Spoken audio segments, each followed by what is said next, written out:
Sir, since Kay's auntie and his remnants have fled, this palace is now completely yours. After a battle that was not particularly difficult, Luo Ji looked at Leon with eyes full of undisguised admiration. As expected of a man who captured a White Walker alive, with Leon here, her plan to restore Yi Ti will be accomplished in no time.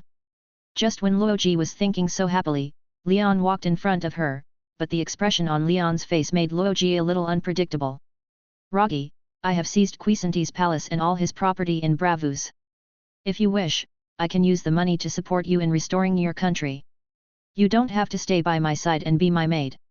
After hearing Leon's cold and ruthless words, Luo Ji's first reaction was to shake her head firmly. She said, "No, loyalty cannot be measured by money. But if you are willing to return the Fang Tianhua Ji to us, then we can reconsider this matter. Don't think about it. I think I'll stick to my original opinion." Suddenly, Leon seemed to have thought of something and he touched the ring on his hand.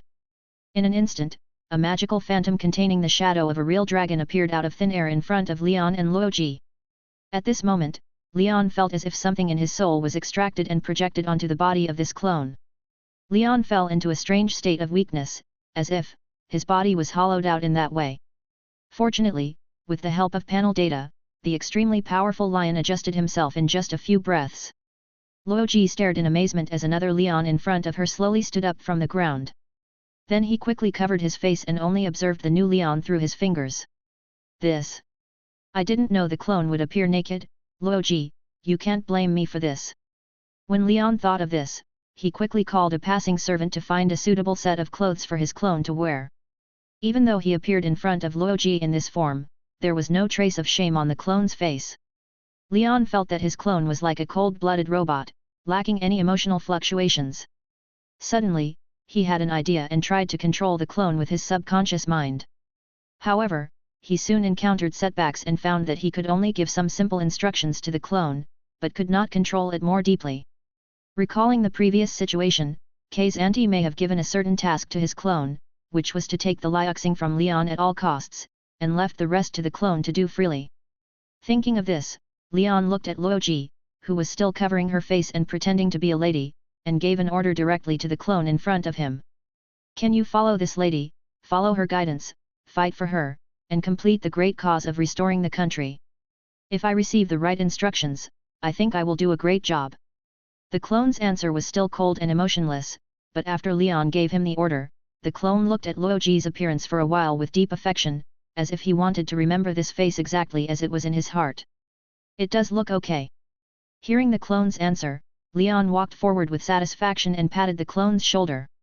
How about it, Luo Ji, are you satisfied? My clone can follow you and help you complete your plan of restoring your country, so you don't have to follow me anymore. Your clone? Luo Ji glanced at the clone in front of him who looked exactly like Leon. Apart from the slight difference in temperament, the two of them looked like the same person in any way. Are you worried about my strength? Although I am not yet a saint, and I only have about half of my original strength. But, sometimes brute force alone is not enough to conquer a country. I care more about the use of wisdom. The clone didn't wait for Leon to answer. Perhaps sensing Luo Ji's doubt, he immediately refuted. After hearing the words of the clone, Luo Ji remained silent at first. After thinking for a while, she realized that what the clone said was right. Perhaps their Yi Di Restoration Army had previously relied too much on powerful military force, and was willing to use their last treasure, the supreme Fang Tianhua Ji, to recruit a powerful warrior. But they never thought that perhaps what they needed was a truly wise man. Seeing that Luo Ji looked conflicted, Leon was about to step forward and offer a small suggestion, but before he could open his mouth, Luo Ji seemed to have figured something out. She breathed a sigh of relief and said to her clone with a smile. I agree with you, Leon. Also, if you don't mind, I would prefer to call myself Luoan, because our future war targets are the Yi Di people, and I think a general who belongs to the same culture will be much more pleasing to the eye than a foreign conqueror. As soon as Luoan said this, Leon's intention to make a suggestion was immediately withdrawn. Is this still me? Why do I look so cunning? Lion was secretly complaining in his heart, and he looked at Luoang in front of him with a slightly awkward expression. And because Roan possessed all of Leon's memories, he only needed a brief thought to understand what Leon knew and thought. You don't have to kill me. Even if I'm not in a state of transcendence, I'm still good enough to help Luoji restore his country. After all, if I were the Emperor of Yudi, I would never allow Luoji and his group of Yudi Restoration Army to parade around. Since the current Emperor of Yudi can't do that, then he is nothing to worry about.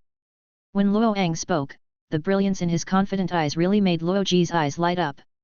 Even if Luoan only has half of the charming effect, in Luoji's eyes, he is even more charming than the original owner Leon. So she immediately asked Leon. Leon, although I don't know what you mean by transcendence, can I ask you not to kill Luoan? If this is what you want, I can satisfy you. Leon couldn't help but sound a little sour when he spoke, because he had noticed that there was something wrong with the way Luoji looked at Luoan. Does this mean I'm cheating on myself? Leon couldn't help but think. When do you plan to leave? If Princess Luoji is willing, we can do it anytime. When Leon asked Luoji, the person who answered him was now Luoang, and Luoji hid beside Luoang shyly, looking like she was following her husband's lead. However, Luoang seemed to have thought of something. He frowned and looked at Leon and said, although I don't know how we got here, you've made a lot of fatal mistakes. If there's still time, when I come back from Yiti, I'll help you unify Westeros. However, Luoang's words immediately aroused Lion's competitive spirit. No need. By the time you come back, my Night's Watch army may have already marched to Yudi.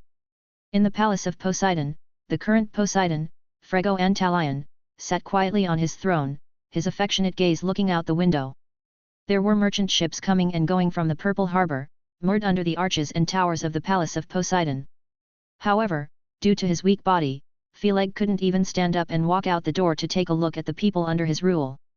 Speaking of which, the title of Aquaman is not hereditary.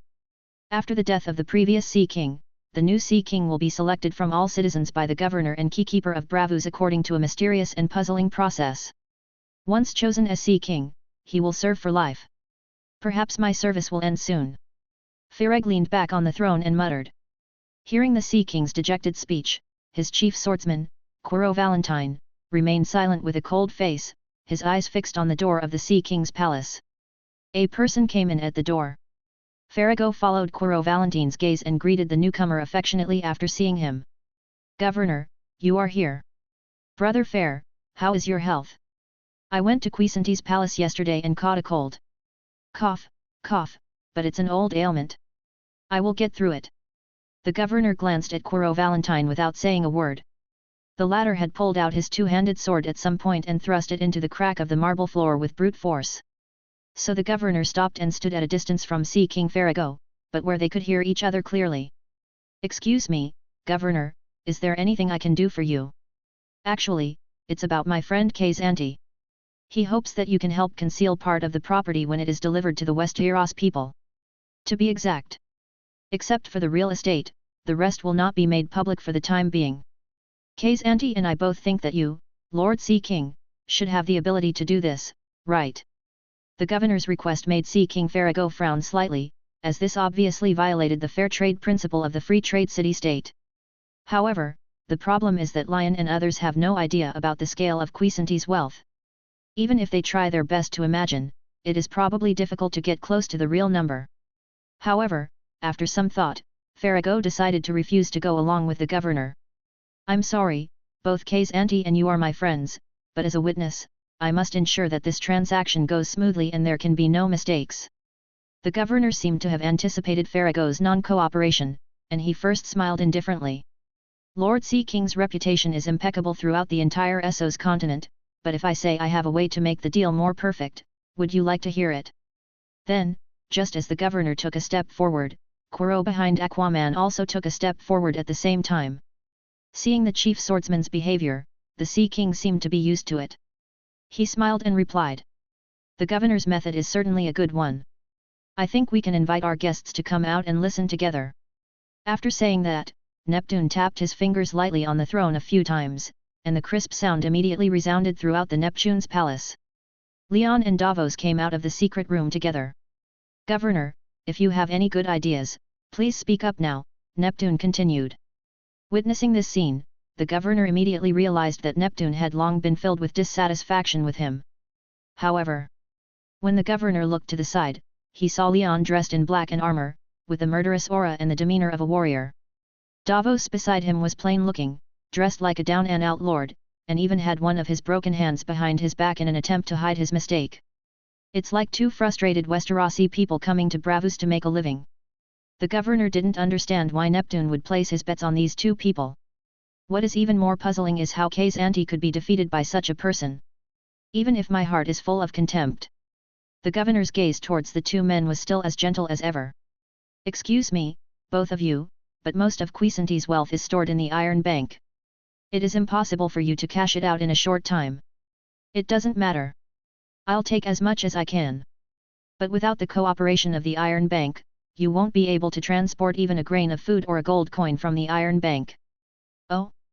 Governor, are you planning to betray the credit of the entire free trade city to protect a stray dog? The first time Lion met the governor of Braavos, the latter's temperament made Lion feel very uncomfortable. Especially when he saw the governor's fat face with grease dripping from his mouth, the ragged clothes he wore to cover up his guilt, and his hypocritical expression. Leon wanted to go up and hit his fat face until it was sunken. By the Titan of Braavos, I have no such thought. I have a suggestion. The palace of Khazanti is yours. You can even use it as a crow's nest wherever you want. In addition, the food that Khazanti promised to give you has been loaded onto the ship. If you wish, you can leave today. As the governor spoke, he couldn't help but raise his head and look at Lion and the other man with a condescending attitude. As someone who had dealt with the head of the Iron Bank and knew the temper of the people of Braavos well, Davos quietly advised Lion. The people of Braavosi are united, and if they wish to defend one of their own they will do so. If you wish to maintain good relations with the people of Braavosi, then I suggest that you forget about Khazanti's fortune. Is it? After listening to what Davos said, Lion sneered. How will Lord Neptune decide this matter? At this moment, Leon had only one thought in his mind, which was to listen to what Aquaman had to say. After all, he was on someone else's territory. If the master cannot make this decision, then Leon must take back everything that belongs to him in his own way.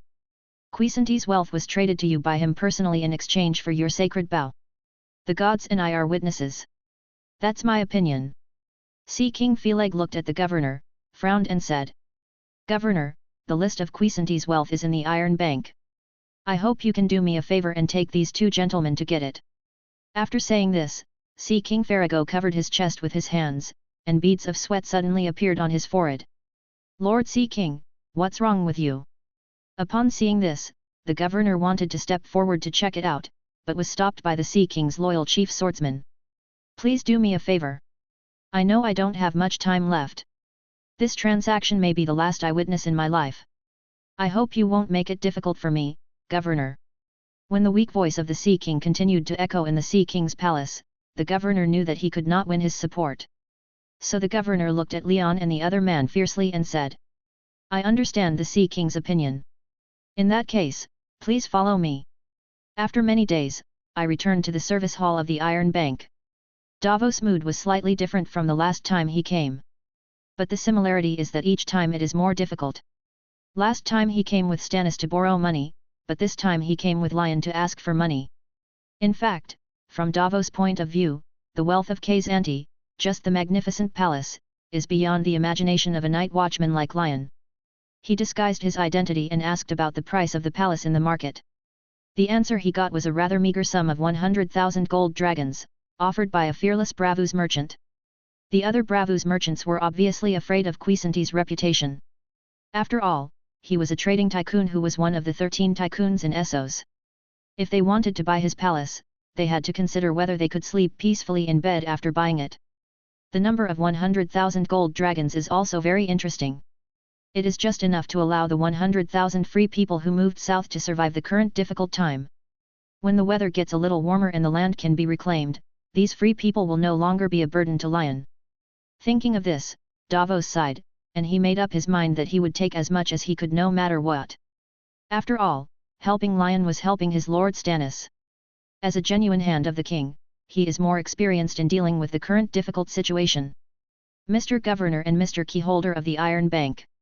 I think we should follow the rules of Braavos.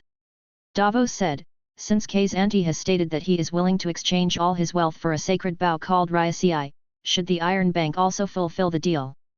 The keyholder of the Iron Bank smiled slightly. He certainly understood what Davos meant. However, he shook his head and said, "It's not that simple, sir.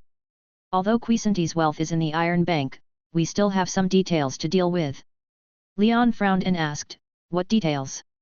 "Well..." The keyholder paused, then continued, "For example, interest, custody fees, etc. These are clearly stipulated in the wealth entrustment contract of Quisanti.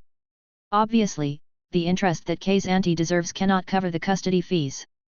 After all, our Iron Bank has spent manpower and material resources to store his wealth." Davos' heart sank. He knew this was a common tactic used by the Iron Bank. But he remained calm and said, "These costs were not mentioned when Quisanti and Lord Lion made the deal. But this is the industry standard." The keyholder insisted, "Any bank will charge similar fees." The governor at the side also interjected at the right time. He smiled and said, "I don't know why Quisanti would trade all his wealth for a bow. If I remember correctly, you pointed the bow at him. Maybe he completed the transaction under duress." "Are you serious?" "Governor, if that's the case, for the safety of Quisanti's wealth, we should reject this withdrawal application." The keyholders echoed the governor and started chatting with a smile. "Absolutely impossible, Governor." The Sea King witnessed the transaction with his own eyes. Seeing this, Davos immediately took a step forward and firmly defended himself. After hearing this, the governor and the keyholder immediately retorted in unison. "Ridiculous. Are you sure that the Sea King really saw your transaction with his own eyes? You know, the Sea King is weak and never shows up outdoors. How could he have seen it with his own eyes?" This? Aren't seeing and witnessing the same thing?" "Sir Davos, watch your choice of words. I think you are old enough that you don't need us to teach you, right?" Davos was too honest and fell into the other party's language trap without being careful. Lion, who had been listening from the beginning to the end, saw that Davos was at a disadvantage in the negotiations. His eyes gradually sharpened, and he realized that Davos might have fallen into a trap. "So," Leon asked impatiently. "That's enough. Stop talking nonsense. What do you want?" Hearing that Leon was anxious, the keyholder and the governor smiled at each other, and the former spoke slowly. "If you are willing to pay the custody fee, I think we should have no other questions." "Okay, how much is the storage fee?" "Lord Commander Lion, although I have heard about your feat of rescuing 100,000 free men from the White Walkers in Bravus, the number I am talking about may not be raised even if you ask 100,000 free men to bankrupt themselves and raise funds." The keyholder said this and took out a box that had been prepared long ago with a smile on his face. Inside was a list of Quisanti's wealth. He took out a general list from the top layer and handed it to Leon. Lion took the master list, which was densely written with various rare treasures, the number of land deeds, and the most important thing, the storage fee. His face turned gloomy. "So many. This is just a preliminary estimate," the keyholder said calmly, "and it doesn't include other possible expenses." Leon gritted his teeth and said, "I don't have so much money now. That's all we can do." The keyholder shrugged. "Unless Quisanti himself comes, you'll have to ask the Sea King or someone else for money. Compared to the huge wealth of Quisanti, this custody fee is nothing but a drop in the ocean. What do you think?" The keyholder laughed together with the governor after he finished speaking. "Especially the huge storage fee of 500,000 gold royals is really staggering. If this huge sum of money was converted into food, it would be enough for 100,000 free people to enjoy food without worries for 100 years. They really couldn't believe that Lion could raise such a huge amount of money. At this critical juncture, other moneylenders in Bravus would never dare to provide loans to Lion easily. These moneylenders who were subservient to money had long been silenced by the governor and Quisanti and dared not make any rash moves." Leon fell into deep thought, then asked hesitantly. If. Please go ahead, Commander-in-Chief Lion. If I can come up with this money, you won't have any additional conditions, right?" Leon put on a reluctant expression and finally put the list back into the wooden box. "Gods, if you can come up with this amount of money and we dare to embarrass you again, the Titan will probably kick us to death." The keyholder laughed once more with the governor. "Commander-in-Chief Lion, why don't we go and ask the Sea King for help? Besides, I have found a buyer for the Quisanti Palace, and he is willing to pay 100,000 gold royals." At this time, Davos on the side also looked unwilling, and he came up to Lion and whispered. "However, although he spoke in a low voice, the governor still heard it. It's the gutless guy Yanuk who wants to buy it, right? Don't worry, he won't pay. After all, a dead man has no ability to trade. When the governor said this, his tone was as arrogant as he could be. Now, Night's Watch, get out with our goodwill and the food in those 10 transport ships, or else. The keyholder added. You will be listed as unwelcome by the Iron Bank. The long night of West Eros has come. No one in the entire continent of Essos will sell you a grain of food. Oh, is that so? I'm so scared. After hearing the threats from the two Bravasi, Lion clapped his hands and pretended surprise. Then the door to the Iron Bank flew open, and Benyon Stark strode in, carrying an incredibly large linen sack on his shoulder. The pocket was bulging on the outside, and made a metallic friction sound as he walked. Benyon Stark walked up to the two Bravasi and stopped. Commander-in-Chief, I have taken your deposit from our ship. Well done, Ben Yang, you've worked hard. Then, Leon turned to look at the two of them and said calmly, 500,000 gold royals, right? Benyon, put your bag on the ground and let them count it carefully. Benyon Stark obeyed expressionlessly and threw the bag from his shoulder to the ground. Because the bag was not tied tightly, gold coins immediately poured out like water, forming a small puddle made up of golden dragons. These gold coins are carefully made of panels, each of them is brand new, shining brightly under the sunlight, as if telling the charm of wealth. The keyholder suddenly jumped up as if his buttocks were on fire, and the calm smile on his face disappeared instantly. His reaction was like being dazzled by the sudden appearance of the golden dragon, and he was caught off guard. The governor was in an even more embarrassing situation. He knelt down among the piles of golden dragons with a look of doubt on his face, as if he wanted to prove that these golden dragons were just illusions. However, no matter how carefully he examined them, these golden dragons seemed to be extremely real and flawless. The money on the ground was far more than 500,000 yuan, and a rough estimate was at least 600,000 or 700,000 yuan. The keyholder gradually came to his senses, an expression of disbelief appeared on his face, and he sat dejectedly on the chair. He looked up at Leon, and the smile on Leon's face became as cunning as a devil in his eyes. At the same time, I thought, how can you be so rich as a night watchman? Feeling the gaze of the keyholder, Leon turned and walked in front of him, and asked in a deep voice. I only give you two choices. 1. Choose to break the deal for K's ante and be trampled to death by the Titans. 2. Choose to hand over the money happily. I want to withdraw the money now. The keyholder's face was uncertain, he knew he was in a desperate situation. He gritted his teeth and even looked up at the Bravus Titan outside the window. In the end, he made a difficult decision. I agree with this in principle, but the governor has to nod his head. There was a hint of helplessness in his tone.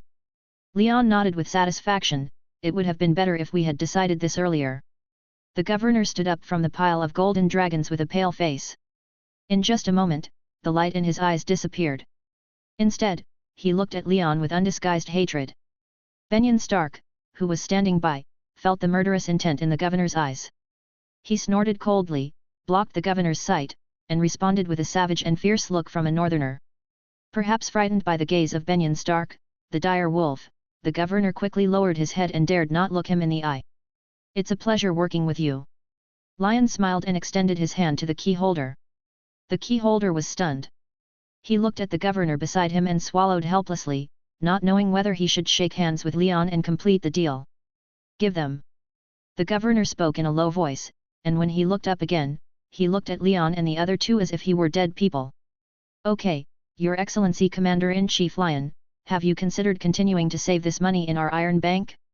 After all, it is not a small amount of money. You will receive a good dividend every month, and you will definitely not be charged for safekeeping.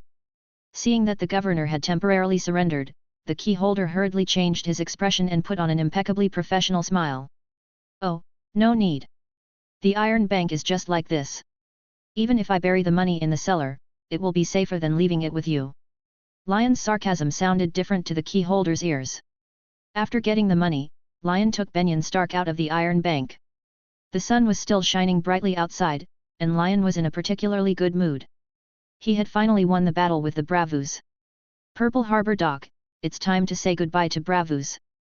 Leon and Luoji stood side by side, and all of Quisante's wealth that Leon extracted from the Iron Bank was loaded onto the ship, except for hard currency such as gold dragons.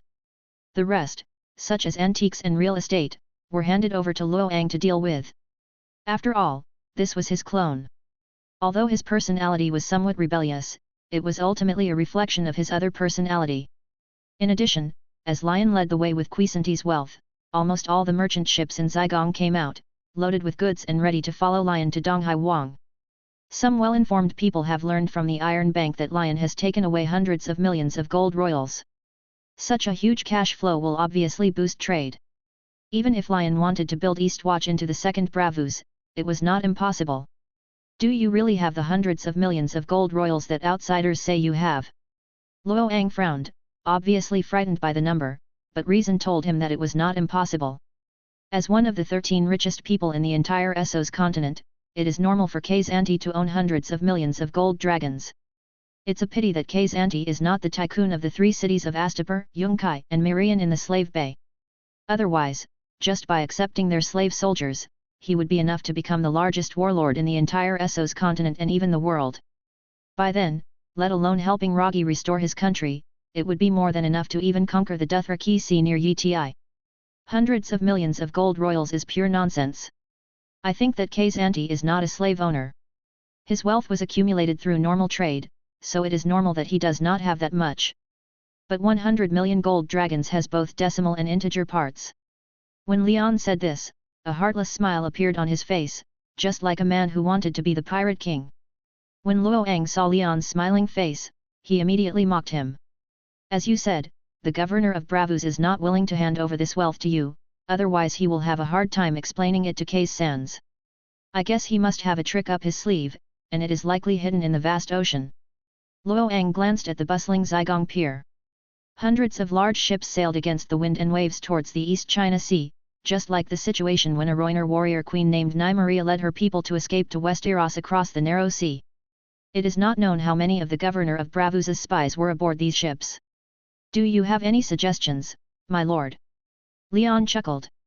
At this moment, there was only Luo Ang in front of him, so he didn't have too many concerns when speaking. Unless you can fly back to Donghai Wang with this huge sum of money without taking a ship. Honestly, you should have kept this wealth in the Iron Bank. Now that the Iron Bank has deliberately spread the news, I'm afraid pirates all over the world will think you are Gold Roger. As he spoke, Luo Ang turned his head, his eyes full of undisguised disgust, and looked at a sneaky man at the dock. Then he waved his hand, and several Yudi warriors rushed forward and grabbed the man in front of the 2 men. Sir! I didn't do anything wrong. Why are you arresting me? After being caught by Leon, the man still couldn't stop shouting and making excuses. Look, Roan tore the man's collar, revealing an octopus tattoo on his shoulder. Even the Ironborn are attracted by your wealth. Sir, even if you have seen through my identity as an Ironborn, what can you do to me? Seeing Luo Ang tearing off his clothes and revealing the Iron Man's unique octopus tattoo on his shoulder, the Iron Man immediately put on a fearless look and stood up directly from the ground. Noticing the dispute, several Bravus defenders rushed over. Don't make trouble on the dock, or I'll kick you into the sea no matter who you are. The garrison captain of the Bravus City Defense Force looked at Lion and the other man as he spoke, as if he was targeting them deliberately. That's right, this is one of the arrangements made by Governor Bravus. Even if he can't stop Lion from returning to Westeros, he still wants to disgust him. We're not arguing, go away. Luo Ang raised his leg and kicked Jimin in the lower back. When the garrison captain saw that Luo Ang dared to commit a crime in front of him, he was so angry that he wanted to draw his sword. Attention, Captain! According to Bravus tradition, no fighting is allowed around the docks. Otherwise, Davos, who was standing by, saw that a fight was about to break out and hurried over to try to stop them. He pointed at the Titan towering over the estuary. Even though the Titan has not yet awakened, the power emanating from the Titan is still terrifying. The garrison captain immediately retracted his sword, not daring to act rashly, and planned to lead his men away. Before he left, he looked at Luo Ang hatefully, and Luo Ang waved at him as if he was shooing away a fly. You still want to develop in Essos, aren't you afraid of offending people? Lion looked at Luo Ang's arrogant and domineering behavior and couldn't help feeling a little confused. In Bravus, a continent full of assassins and gradually awakening wizards, if you don't show some strength, you will be wiped out at any time. Besides, what we are trying to seize is the wealth of K's auntie. Lion continued. Speaking of which, even if K's auntie didn't trade this wealth to us, we would have been able to earn it back sooner or later with the help of Liuxing. It's just that it was paid in advance in one lump sum. Luoang heard this and nodded with a smile. Then he frowned as if he had thought of something and said, although I don't know where K's auntie is hiding, his destination definitely includes the old site of Valeria. Don't take the White Walker de Huang with you. I plan to recruit enough people to dig into the secret treasure house of Valeria. If I run into K's auntie, I will take back Liuxing. What about the Yudi Restoration Army? This is your fault. As soon as I return from the Valerian secret vault, I will set out immediately to help Roji and the others restore their kingdom. During the conversation, Ron's eyes were always fixed on Leon's waist, which made Leon reluctantly take out the sword called Black and White Kiss. With a look of reluctance on his face, he finally handed it to Ron. This sword has been with me for a long time, Leon said softly. I know, but you already have a better weapon, the Supreme Fang Tian Huaji. When I open the Valerian secret treasure house, I will find a way to upgrade this sword to a higher level. Luoan put the Black and White Kiss on his waist, and looking at Leon with empty hands, he couldn't help but persuade him. If you really like using swords, maybe you should find a suitable two-handed sword. The Stark family's ice is very good. Well, my ship is about to sail. I don't know when we will meet next time. But you know what I think. Maybe next time you see me, you may have to bow down to me. Although Luoan's clone had not appeared for long, Leon always felt that this guy seemed to dislike his original body, so there was a sense of competitiveness in his words. Luoang knew Leon's thoughts very well. He showed a cold smile on his face. Perhaps I can become the Emperor of Yiti faster. See you then. Goodbye. After saying that, Lion nodded to Davos who was waiting on the side, and the group disappeared at the Purple Harbor Pier. At the governor's mansion in Bravus, the governor saw Lion boarding the ship through a window and asked casually. Is the Iron Islands fleet ready for ambush? Governor, we have spies on board, so there is no risk of error. One of the governor's staff stepped out from the shadows and answered in a flattering tone. The governor frowned and thought for a moment, then said. If the pirate fleet of the Iron Islands is not enough, send ravens to the pirates in the Basilisk Islands, the Stepstone Islands, and other places, and tell K's auntie to be prepared to only get back half of the wealth. As you wish, Governor. On the summer sea, Lion was on the Black Pearl, Stannis's former flagship. The boxes of gold and silver treasures made this ship, once a famous fast ship throughout West Eros, now sail as slow as a snail. The fleets of those merchants who had rushed to the East China Sea in advance in the hope of gaining an advantage had long since disappeared. On the vast summer sea, only a dozen ships of Stannis's fleet were left drifting alone on the sea. At this moment, Lion suddenly regretted handing over Liuxing to K's auntie so easily, because at sea, Liuxing was one of the few weapons that Lion could use for long-range attacks. Now he could only watch as the ships of pirates followed Leon closely, like sharks smelling blood. Fortunately, the naval battles of this era did not develop into an era of artillery bombardment, and most naval battles still relied on springboard battles to resolve. But Lion only had a few night's watchmen and sailors from Stannis's fleet. The loyalty of the sailors temporarily hired from the Bravus docks is not a problem thanks to the panel, but faced with pirate ships that are like locusts, they are probably only able to work without putting in any effort, and when the pirates board the ship, they will probably surrender faster than anyone else. Davos, you used to be the captain of a smuggling ship. What do you think of these pirates who simply besieged us without attacking us? On the deck of the Black Pearl, Leon asked Davos who was standing beside him with a serious face. Davos touched his sparse head with his good hand, and even grabbed and pulled out a few hairs, and suddenly had an inspiration. Perhaps the pirates haven't come to an agreement yet because the spoils are divided unevenly. This was the only answer Davos could give. Actually, the answer is pretty much the same.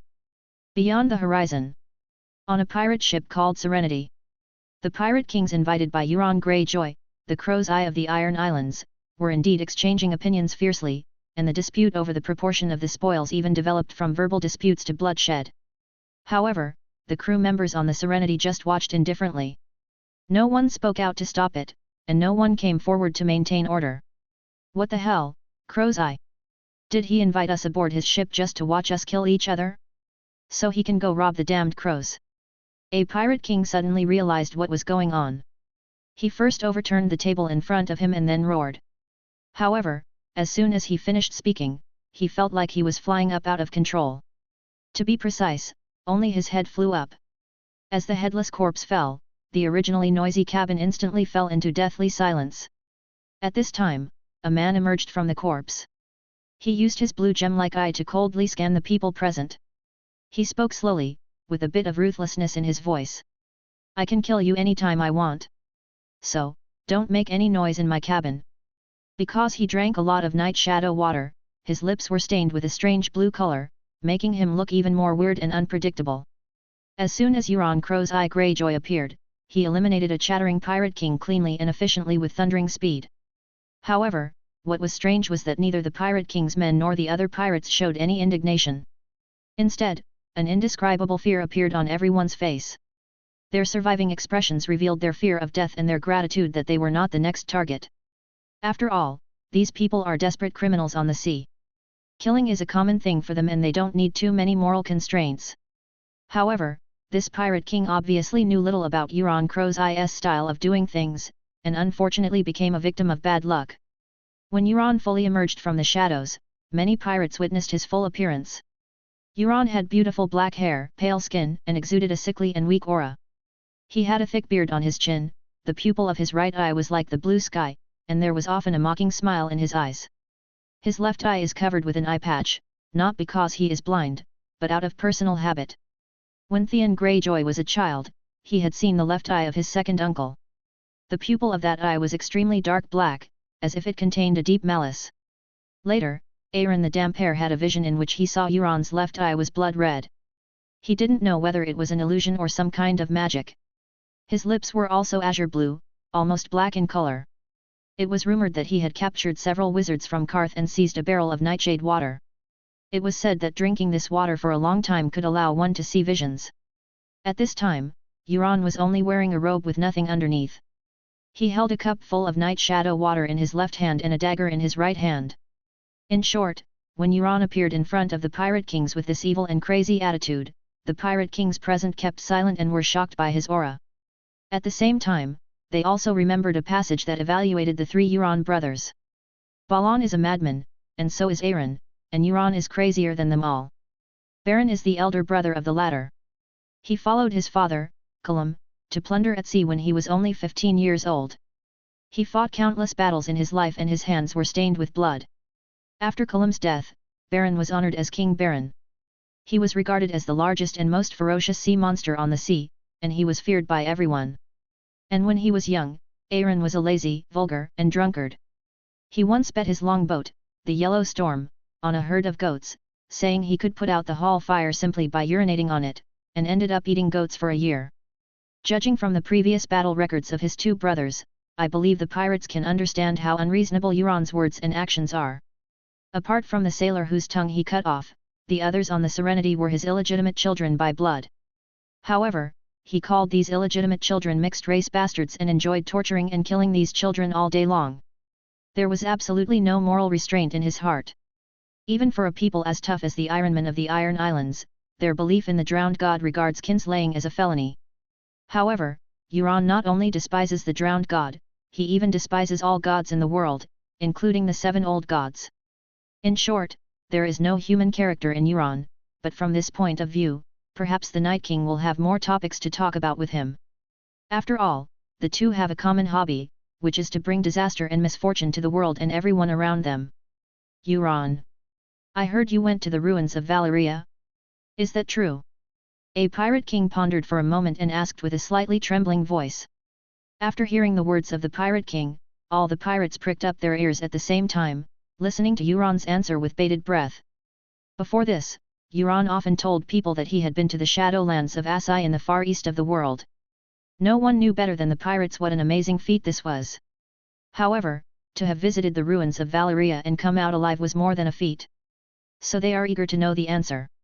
You should know that after Valyria experienced the devastating natural disaster including the eruption of the 14 fire peaks, all dragon families and dragons were extinct at the same time, its sky was forever shrouded in red, and the surrounding sea was therefore called the Sea of Smoke. From then on, all ships passing through the ruins of Valyria had to take a detour of more than 50 leagues, even though the total length of the wall was only 100 leagues. Sailors even spread rumors that anyone who even glimpsed that sea would be cursed, let alone dared to approach or even explore a shore like Euron did. However, Euron seemed to be quite disdainful of the Pirate King's question. He turned a deaf ear to it at first, and then sent someone to carry up a horn more than 1 person tall, and his attitude was particularly arrogant. "What is this? This horn is too loud. Can a mortal blow it loud enough? Euron, what is the use of this horn?" The Pirate Kings were puzzled by Euron's actions and asked questions one after another. Seeing that the attention of the Pirate Kings was successfully attracted by the horn, Euron glanced at the sailor who lifted the horn with his blue eyes. The sailor's face was full of fear, as if he had seen someone blowing the horn in his arms. However, he did not dare to disobey Euron's thoughts, so he had to bite the bullet and blow into the horn with all his strength. Suddenly, a demonic sound resounded throughout the cabin of the Serenity. Everyone who heard it felt chest tightness and shortness of breath, as if the devil was strangling their throat, and a huge feeling of pain surged into everyone's heart. Fortunately, the sailor who blew the horn only played for a short while before stopping. This was not because he had a guilty conscience and could not bear to see the suffering of a ship of pirates. Instead, after the horn was blown, every inch of the sailor's skin began to ooze blood, as if the horn was ruthlessly devouring his vitality. Not long after, he fell to the ground in pain, and his death was extremely miserable. A pirate king who had just recovered looked at the dead sailor with fear in his eyes. His mouth was full of blood bubbles like burns, and his bare chest was dark, as if his lungs were burnt. After a while, seeing that the pirates had recovered, Euron ordered someone to raise the horn and introduced. "This horn is called the dragon horn.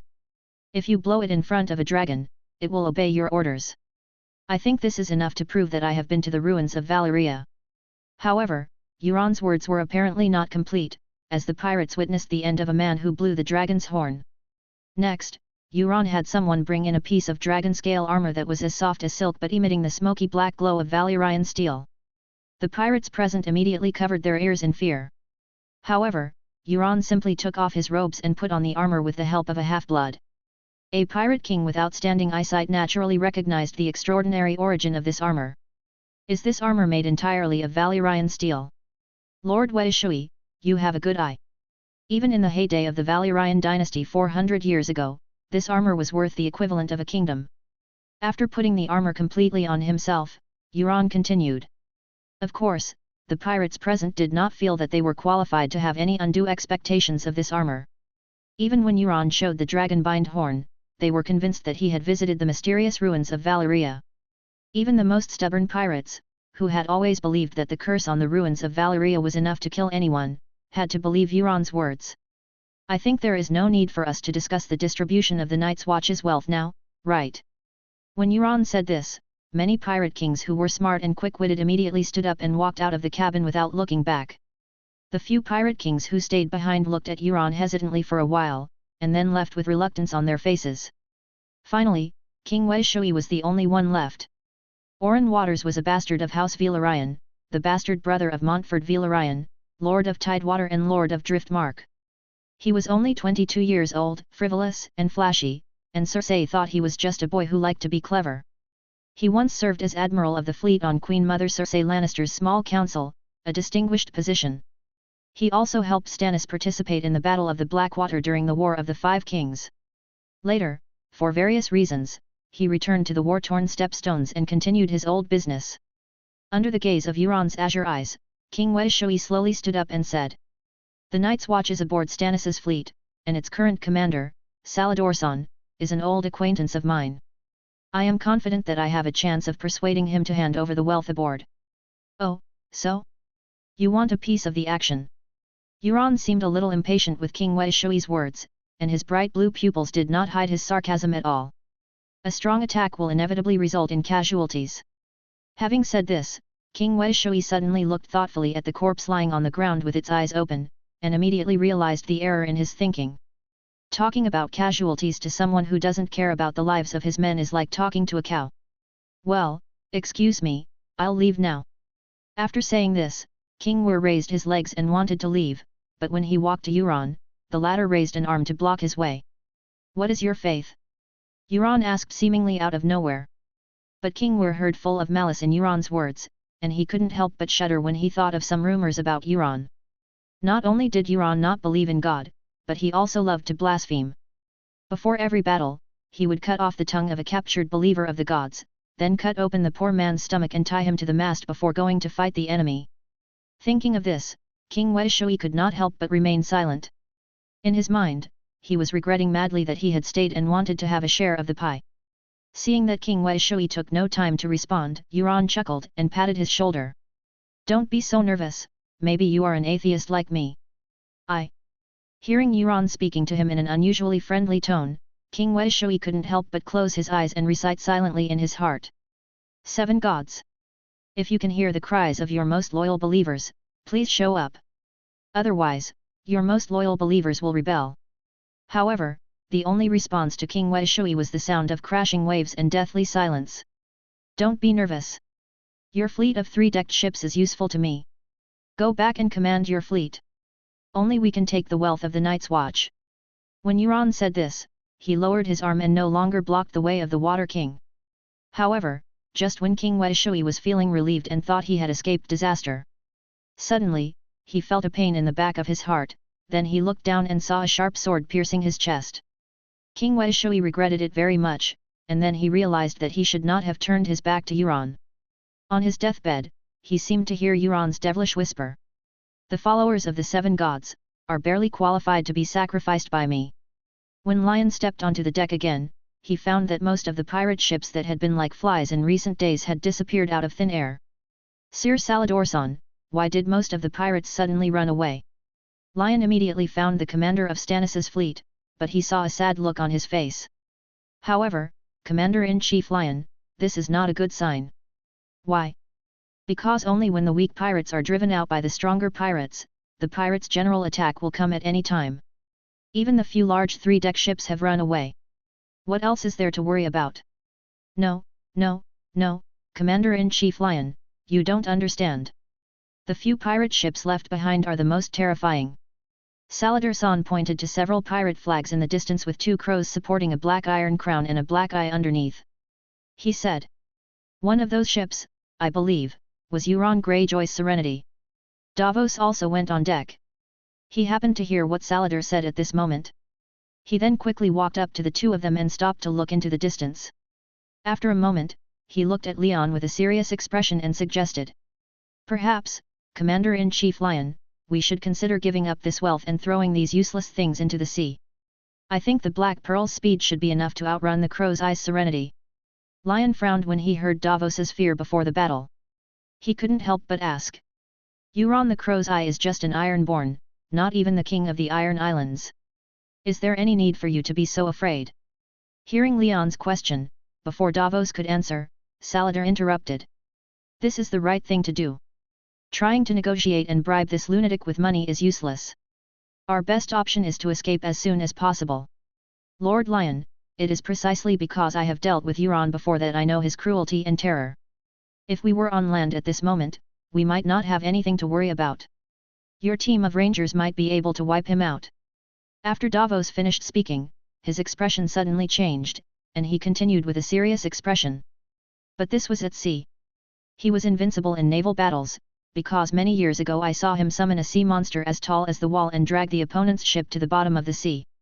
After thinking for a while, he added, "I think the reason why Euron didn't launch the attack is probably because he was worried that the treasure on our ship would fall into the seabed." After listening to Davos' description of Euron Crow's Eye, Lion couldn't help but feel it was outrageous. There are sea monsters in this world? Can he really summon sea monsters? Lion couldn't help but think of the image of Euron Greyjoy he saw in the TV series, an arrogant, simple-minded, greasy clown who always wanted to build an invincible fleet and then present it to a queen, and then offer his own eagle at the same time to unify the 7 kingdoms. However, one thing that puzzled Leon was that Euron's ability to summon sea monsters was never mentioned in the show. Davos, the sea monster has a huge appetite. Perhaps even if the Crow's Eye doesn't need to summon the sea monster, it will be enough to wipe us out. As Salador spoke, he gripped the railing on the deck tightly with both hands. Leon could even see the bulging veins on his hands due to excessive force. In short, Lion was keenly aware that the fleet commander was retreating due to fear, which made him secretly alert. At the same time, a strong desire to fight was burning in Lion's heart. Even the Night King had to suffer defeat at his hands, so how dare a clown in a play jump in front of him? Leon glanced at the pirate ship that was always hanging behind the fleet and asked casually. When do you think the Crow's Eye will attack? According to Crow's Eye's combat habits, he will definitely choose a weather with a severe storm at sea. This is because he has magic that can control the wind direction, and fighting in such weather is extremely advantageous to him. After Davos finished answering, Saladin looked at the dark cloud floating in the distance, his face extremely grim as he said. Maybe tonight. After saying that, Saladin couldn't help but want to leave the Black Pearl and escape to a speedboat as soon as possible. However, most of Stannis's fleet was either transporting food or equipment, and each was fully loaded with a very deep draft. It was too late to abandon the ships and escape. Well, since there will be a war sooner or later. At this moment, Leon suddenly raised his eyebrows and said loudly. No more waiting, Saladin, turn the ship around, we'll take the initiative to fight. After Lion assembled the Fang Tian Huaji, he swung the halberd, pointing in the direction of the Crow's Eye's tranquility. Saladin's reaction was somewhat surprised. He said. Commander-in-Chief Lion, it's not that I don't believe in your bravery, but a naval battle is not a land battle, and our sailors are not as elite as the Crow's Eye. As soon as we connect the sampan, I'm afraid we will be faced with a one-sided massacre. It doesn't matter. I'll kill Euron and see what kind of trouble he can cause. As Leon said this, his face was filled with extreme confidence, and he moved forward fearlessly with a halberd in his hand. Davos was not surprised by Lion's choice. He pondered for a while and felt that with the fighting power Lion had shown before, he might be able to defeat Euron. But the prerequisite is that Euron's ability to summon sea monsters at sea does not really exist. After observing the reactions of the two men, Saladin couldn't help but feel a little uncertain. Since he had been on the ship for a long time and had never witnessed Leon's invincible style, he lacked enough confidence in Leon's military strength. But it is better to have someone left to fight than to be completely wiped out. Saladin made up his mind that he was just a mercenary of Stannis and was not very loyal to Stannis. Since Lion decided to fight, why not take this opportunity to escape in a small boat? Thinking of this, Saladin called the first mate on the ship and ordered him to change direction. At the same time, he was prepared to leave Leon behind and run away immediately if the situation went wrong when the battle started. Suddenly, a thick bolt of lightning flashed across the sky, and the huge thunder seemed to remind everyone that a storm was coming. After hearing the thunder, Euron's Iron Islands fleet immediately spread their sails. The originally calm sea suddenly became windy, the sky and the earth changed color, and the evil wind raged, blowing the fleet's sails up. They were like a group of ferocious sea wolves, cutting through thorns and brambles, riding the wind and waves, and heading straight for the Black Pearl. It seems that Euron has known for a long time that only the Black Pearl contains treasure, so his goal is very clear, the pirate ships are besieging the Black Pearl. Lion was now standing on the huge and solid ram at the bow of the ship. In the medieval naval battles depicted in Game of Thrones, before boarding, ships on both sides would often use ramming to fiercely attack enemy ships. The Iron Islands' giant warships are known for their powerful ramming power, and can often tear an enemy ship in half with a single collision. However, as the distance between the two sides gradually shortened, Lion was surprised to find that the enemies they were facing were actually just riding on a few Viking-style longships. This longship has a narrow hull and can carry a limited number of people. Although it is fast, it is clearly at a disadvantage in an impending warship collision. Although the Black Pearl is not a behemoth-class battleship, it has a huge size advantage in front of the longships. Just as Saladin aimed the bow of the warship at one of the longboats, a pair of oars suddenly extended from both sides of the longboat, and it quickly accelerated and passed by the Black Pearl. Then, countless iron hooks fell on the railings of the deck like a rainstorm. In the storm, these iron hooks are like monsters with bared fangs and claws, which makes people shudder. At the same time, several other pirate longships are approaching, and a fierce naval battle is about to begin. Don't panic. Cut the ropes. Throw these pirates into the sea to feed the fish. Since Saladin had sailed away, Davos was the only one on board with experience in commanding naval battles, and Lion was only responsible for fighting. So the command at this time naturally fell into the hands of Davos. Under his command, the sailors, who were originally filled with fear, drew their swords from their waists and rushed to the railings to cut the iron hooks and ropes hanging on them. Just after the sound of metal clashing, the sailors on the Black Pearl were horrified to find that this rope, which looked like hemp rope, was actually harder than metal. Their swords and knives could only leave a streak of sparks when they landed on it, and many people's swords even had gaps on them. However, before the sailors could react, the pirates on the longship began to climb up along the ropes. At the same time, several longships nearby quickly took their positions, and many pirates swiftly climbed up the masts. They held on to the ropes tightly and were able to swing onto the deck of the Black Pearl out of thin air, like a god descending from the sky, instantly forming a breakthrough in the center. All these changes happened so quickly that the sailors of the Black Pearl, who were originally only concerned with dealing with the enemies under the railing, were caught off guard and instantly fell into a passive situation of being attacked from both sides. As time went on, the storm at sea became more and more severe, and visibility dropped sharply, to the point where we had to rely on lightning to barely provide lighting. However, the pirates seemed to be unaffected by the pitch-black weather and they accurately killed the sailors on the Black Pearl. Lion was still standing at the bow. He did not lend a helping hand to his sailors who were struggling on the deck, because a large ship almost as big as the Black Pearl appeared in front of him. He could even see a man hanging on the mast of this huge ship. The man was brutally disemboweled and hung in the air like a bloody eagle. Also standing on the bow of the ship was a one-eyed fierce man wearing armor and holding a dagger.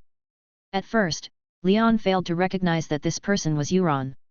After all, Euron's image in the TV series was not like this. Serenity. That's Euron the Crow's Eye. But Davos obviously recognized him. He shouted and knocked a pirate next to Lion to the ground. When he saw the large ship approaching not far away, he immediately gave a loud order. Be prepared for a collision. After saying this, Davos hugged a mast tightly, not daring to let go.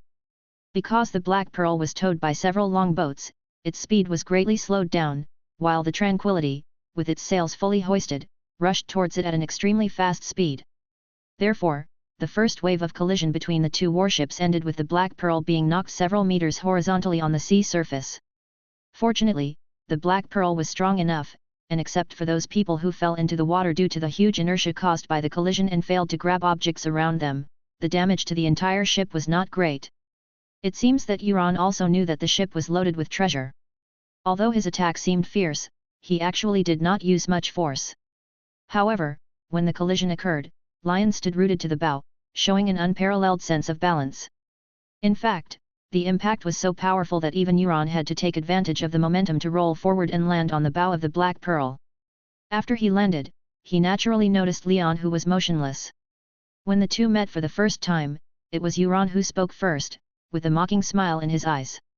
Are you Lord Commander of the Night's Watch, Leon Victor the Crow? You knew you couldn't escape, so you decided to stay and die.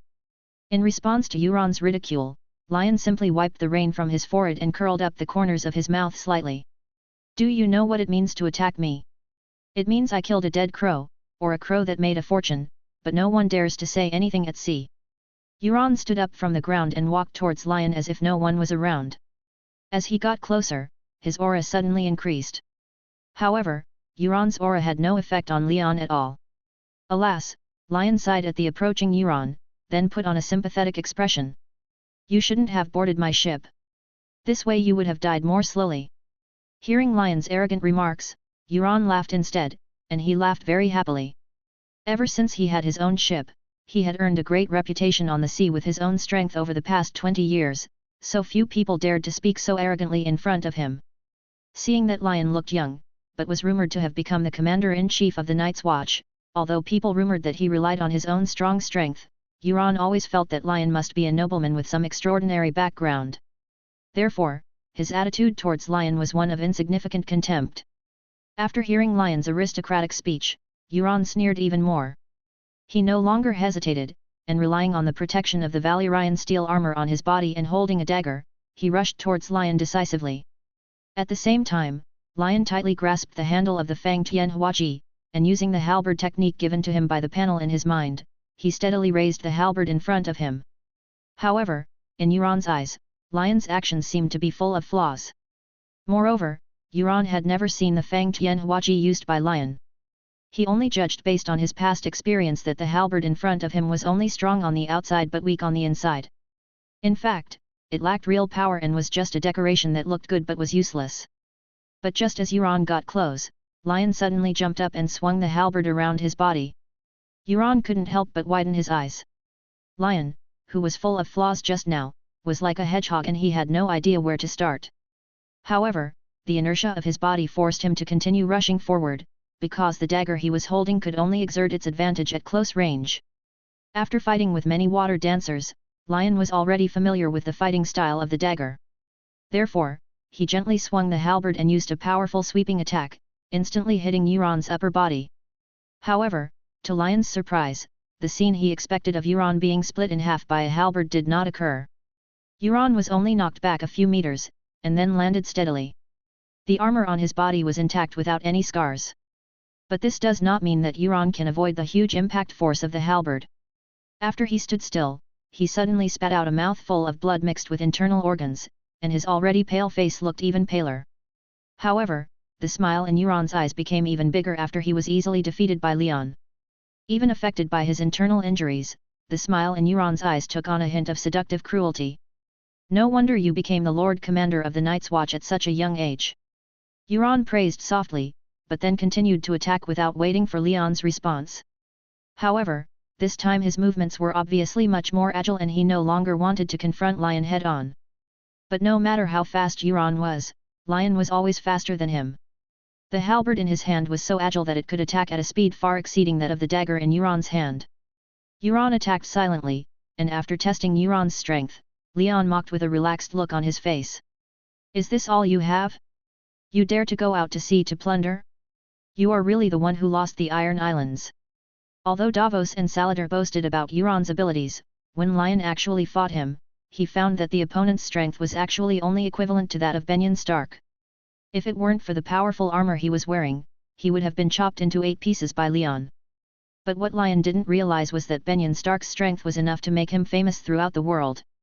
After hearing Leon's comments, the smile in Euron's eyes instantly disappeared, and he was replaced by a look full of malice. "Good, you pissed me off." After realizing that it might be difficult to conquer Lion by force alone, Euron's face darkened and he fiercely put the dagger back into his waist. Then, he opened his arms and jumped into the turbulent sea without hesitation. Just when Lion thought that Euron was so depressed after the defeat and was planning to jump into the sea to wash away the shame, suddenly, a huge wave appeared on the sea, which even pushed the Black Pearl dozens of meters away again. Ha ha ha ha ha ha. As the sea water gradually receded, a huge figure appeared, along with the terrifying laughter of Euron Crow's-Eye. When the sea water completely dripped off the giant creature, its true appearance was revealed. This sea monster is a gigantic octopus, as tall as a 3-deck battleship. Each of its tentacles was thick enough for 5 people to hug. However, what was even more terrifying was that each of the suction cups on these tentacles had sharp teeth like those of sharks. It is not difficult to imagine that once you are entangled by it, it is almost impossible to break free, and it will probably tear you to pieces in an instant. Its body is covered with a hard shell, like an ancient armor, protecting it from the high pressure of the seabed and the harm of enemies.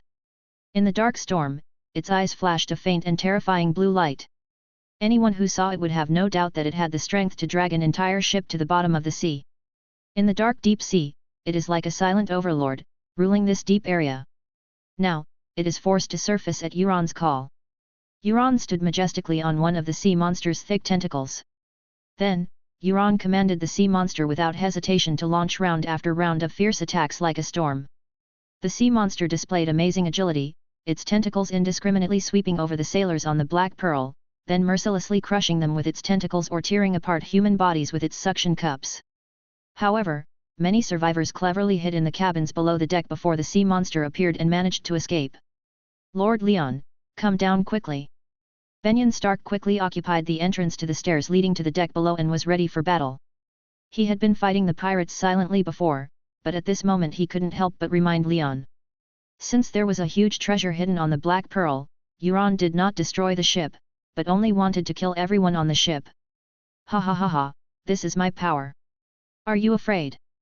Euron's tone was extremely arrogant, and he watched without any mercy as the sailors on the ship fell down in batches like wheat being cut. Under his deliberate manipulation, Lion was soon the only one left on the deck.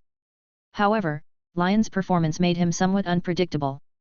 Because Leon heard the panel reminder the moment the sea monster appeared. The sea monster in front of you has a dragon egg hidden inside its body. After defeating the sea monster and taking the dragon egg, you will get the method to hatch a giant dragon. After hearing this voice, Leon was stunned for a moment, then his face was full of surprise. Before going to Bravos, Lion received the task of finding dragon eggs, but he did not find any clues. Leon almost forgot about this task, but unexpectedly it was triggered on the way back. God will not let down those who work hard. It seems that this dragon egg is destined to be with Leon. Seeing Leon's happy face, Yalin felt puzzled, but then he looked at Leon with malice and asked. Night Watchman, do you have any last words? Euron, hand over the dragon egg and I will give you a whole body. What dragon eggs? Hearing Lion's words, Euron was stunned at first.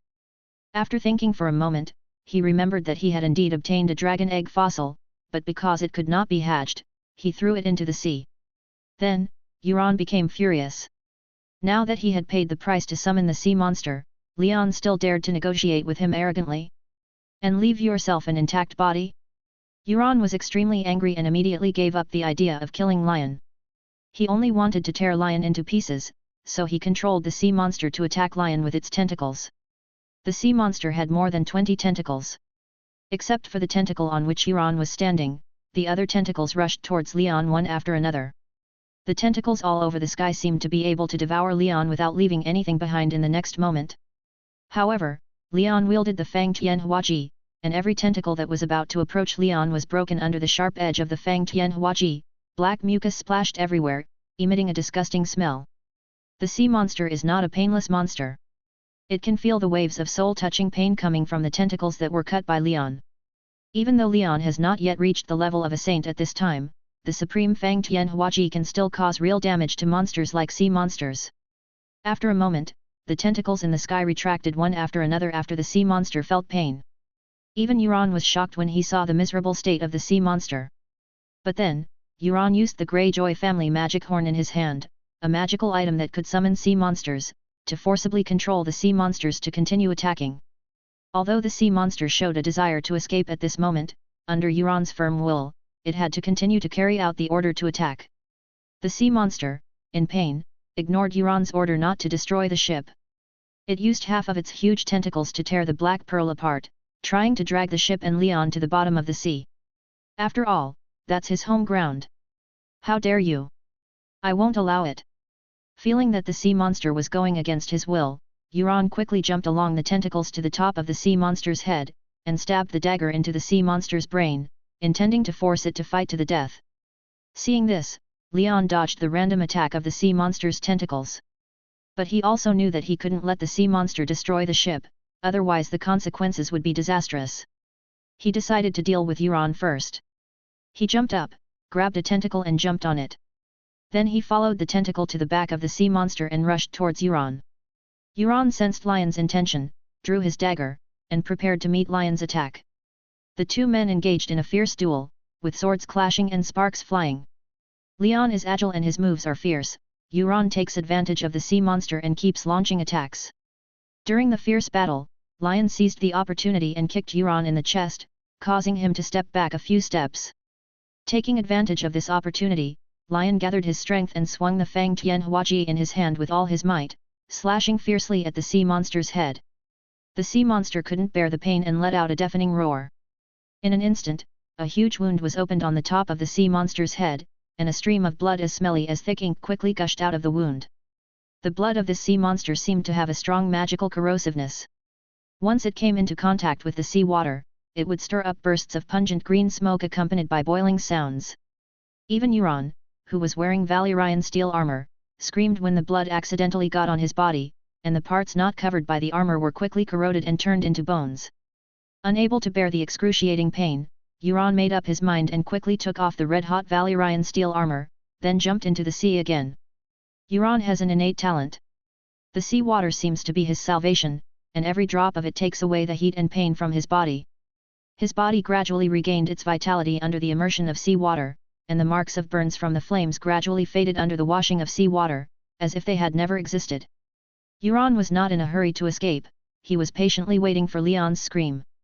Just a moment later, Leon stood on the corpse of the sea monster, holding a Fang Tianhuaji, with a bright magical aura shining all over his body. Euron was horrified to find that Lion was not hurt at all. Leon was wearing the Night King's eternal armor, and even the dragon's flame could not harm him at all. What was the point of a mere sea monster's blood? After seeing this scene with his own eyes, Euron finally felt fear. It would be fine if he couldn't defeat it himself, but even the sea monster he summoned was no match for Leon. Why don't you run? What are you waiting for?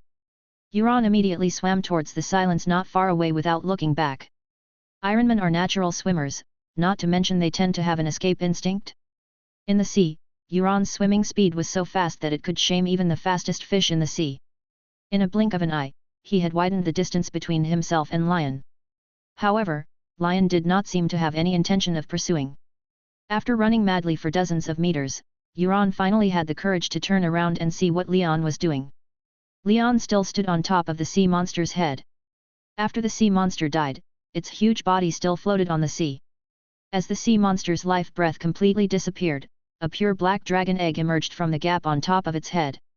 As soon as Leon reached out to touch the dragon egg, he immediately felt a burning pain in his fingers. But this kind of pain was still within the range that Lion could bear. He made up his mind and took the dragon egg in his hand. It is unknown how long the dragon egg has been nurtured in the sea monster's boiling blood. Now that it is held in the hand, the whole egg exudes a scorching temperature.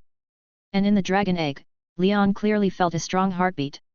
The baby dragon in this dragon egg is still alive. Lion couldn't help but feel happy. Dragon egg hatching conditions: drop a drop of blood from a saint onto the surface of the dragon egg, and the dragon egg will hatch after a while. As soon as he got the dragon egg, Leon's panel made just the right sound. After killing the huge sea monster, Leon felt that the experience bar that had not moved for a long time suddenly increased. Lion did not hesitate to max out the last shortcoming in his attribute, cunning. After going through untold hardships, Leon's 6 attributes have finally reached the maximum level of 30 points. From then on, Lion entered the realm of saints. Today, Lion can proudly say that everything he has today is the result of his unremitting efforts. At the same time, when the cunning skill reaches the maximum level, Leon is also rewarded with 3 skills. Eye of Death: you can see the opponent's attributes and weaknesses, and you can use it 3 times a day. Invincible: the damage of the troops you command during sieges is doubled. The true nature of a scumbag: he will never refuse any request made to a woman. Eye of Death? What a great skill! When Leon saw the introduction of the first skill, his eyes immediately lit up, and he attacked the sea monster's corpse under his feet. Deep Sea Flute Artist: Lord level sea monster, 6-dimensional attributes, omitted, skills: Nightmare Entanglement, regeneration of broken limbs, boiling blood. Introduction: this is an octopus-shaped sea monster living in a unique artistic house on the seabed. It floats to the surface due to the magic horn summoned by the Greyjoy family. Weaknesses: head, eyes. Died at the hands of Leon Victor, the commander-in-chief of the Night's Watch. It turns out the head is its weak point. Leon accidentally hit the target, and then he threw the Eye of Death at the dragon egg in his hand for the second time, and bit his finger to drip a drop of blood on the dragon egg. Black Death Bale Ryan, Dragon Egg, 6-dimensional attributes, omitted, skills: Dragon Flame, growth limit, Undead Dragon. Introduction: this is the reincarnation dragon egg of a legendary dragon. It follows its master in battle and shares the number of enemies killed. The more enemies it kills, the faster it grows. Hatching countdown: 3 minutes. After reading the introduction of the dragon egg, Leon immediately became excited. It would hatch in 3 minutes. His blood was indeed powerful. Especially when he saw the introduction that the more enemies you kill, the faster you grow, Leon couldn't help but look towards the north. At the same time, the Night King, who had retreated from the royal city of Thurn, could not help but shudder. Feeling Euron's gaze on him from a distance, Lion cast his death eye at Euron in the sea without hesitation. Euron Greyjoy, Lord level hero, 6-dimensional attributes. Omitted: proficient in one-handed sword mastery, sailing, wind affinity, evil eye. Equipment: legendary one-handed short sword, Valyrian steel armor, lost, dragon horn, Greyjoy family magic horn. Weakness: for you, his body is weak, and his whole body is a weakness. Just after Lion activated the power of Death's Eye, Euron in the sea felt his body stiffen instantly. He suddenly felt a strong sense of malicious surveillance, the intensity of which was no less than what he usually imagined in his heart. It felt like there was a pair of godlike eyes above the clouds staring at me quietly. Euron immediately raised his head, trying to find the source of the peeping, but unfortunately, he did not find anything unusual. Usually, Euron always blasphemed madly because he firmly believed that there was no god in the world. However, at this moment, he truly felt as if he was being watched by the gods. However, faced with this situation, Euron did not feel the slightest fear in his heart, but instead felt a strange sense of excitement. Euron has always had a dream in his heart, which is to kill a god with his own hands and complete the feat of killing gods. Then, Euron raised his dagger and shouted to the sky. "Damn god, if you have the guts, come out and face me. I will kill you." Leon didn't expect that throwing out the Eye of Death could make Euron so crazy, so he said jokingly. "Why are you yelling? Aren't you afraid that in this storm, a bolt of lightning from the sky will strike you to death? Oh! Call him over here. If you have the guts, show up and kill me. Don't spy on me from behind like a coward. With your level, you can't even beat me, and you still want to kill gods." At this time, Euron also saw the dragon egg in Lion's hand, and the appearance of the dragon egg was quite familiar. "Why, does it look familiar?" Lion noticed that Euron's eyes were not right, so he asked with a smile. However, Euron put away the arrogance on his face and said seriously. "Yes, a mere wizard promised me that if he were given a year and a large sum of gold, he could make it hatch. Later, when I got tired of his excuses, I killed him." He watched his intestines slip through his fingers and said, "It's not even a year. I was in a bad mood one day, so I threw this dragon egg into the sea. I didn't expect it to be swallowed by the sea monster." After listening to Euron's speech, Lion laughed secretly in his heart. Maybe the wizard's death was not unjust. How could the blood of a saint be so easy to obtain? Lion glanced at Euron with contempt and said sarcastically, "Then I have to thank you for losing the dragon egg, otherwise I wouldn't have gotten it." After hearing these words, a gleam of greed flashed in Euron's eyes for a moment, but this greed was fleeting and he quickly regained his composure. "Humph, even if you get it, what can you do? The dragon egg can never hatch," Euron said contemptuously. "Oh? Really?" Leon responded calmly. As soon as he finished speaking, there was a sudden movement in the dragon egg. The young dragon seemed to have accumulated enough strength in its long sleep, and at this moment it suddenly stretched out its head and broke out of the shell in an instant. From Euron's perspective, the dragon egg in Lion's hand, which seemed to be never hatchable, suddenly shook a few times without warning. Then, a brilliant black light burst out from it, and after the light dissipated, a dragon head that looked like a lizard broke through the eggshell. Then, the entire dragon egg shattered completely, revealing a baby dragon no bigger than a palm. As soon as the young dragon was born, it opened its bright eyes and opened its mouth impatiently, trying to make the first dragon roar after its rebirth. As its high-pitched cry sounded, a ball of flame burst out of its mouth. However, since it was just born, the true dragon fire contained in the young dragon's body was still thin, so the flame it spewed out was actually just a ball of light yellow smoke mixed with the smell of sulfur. Leon observed the funny movements of the young dragon beneath its majestic appearance and couldn't help but smile. At this time, the young dragon also realized that it was in the hands of a human, so it looked up at Leon curiously. Naturally, it regarded the first human it saw as its father, and rubbed Leon's fingers with its head affectionately. Beside Leon, the young dragon Balerion inexplicably felt a sense of closeness. Especially when it lay in Leon's palm, the sense of security was even greater than the feeling it had in the dragon egg. Although Euron was soaking in the sea and was far away, he could not see clearly. However, Euron recognized at a glance that the dragon in Lion's hand was a real dragon. At this moment, endless regret and surprise surged into Euron's heart. He regretted that if he hadn't been in a bad mood that day and threw the dragon egg into the sea, the dragon egg should have belonged to him. "I didn't expect that what the wizard from Mir said was true," Euron murmured to himself in disbelief. However, his regret did not last long. Although dragons were extremely rare, they were not unheard of. At least he knew that a queen in Mirian had 3 young dragons. Moreover, he had a dragon horn that could control dragons. As long as he could find a way to use it without risking his own life, the dragons would not be a big threat to him. Thinking of this, a relaxed smile appeared on Euron's face. He even had the leisure to sneer.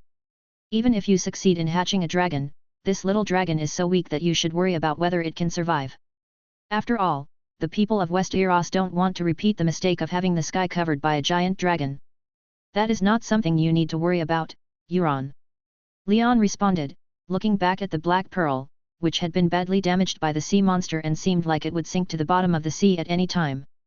"As the price for attacking me, now you can die."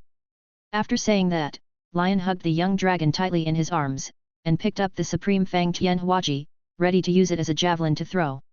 After all, Lian is now in a state of transcendence with all 6 dimensions fully maxed out, and the accuracy and power of his javelin throwing are unparalleled.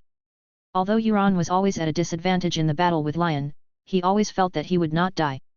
However, when he saw Lion throwing a javelin, he finally felt the fear of death. So Yalan quickly raised his hands in surrender and said, "Commander-in-Chief Lion, I was wrong. Maybe we should talk about it. Just consider it as the gift of this dragon egg." A trace of contempt flashed in Lian's eyes. He stood on the corpse of the sea monster, holding a Fang Tianhuaji. He did not respond immediately to Yuan's surrender, but let the sea breeze blow his long hair rustling, as if even the wind was cheering for him. "Talk?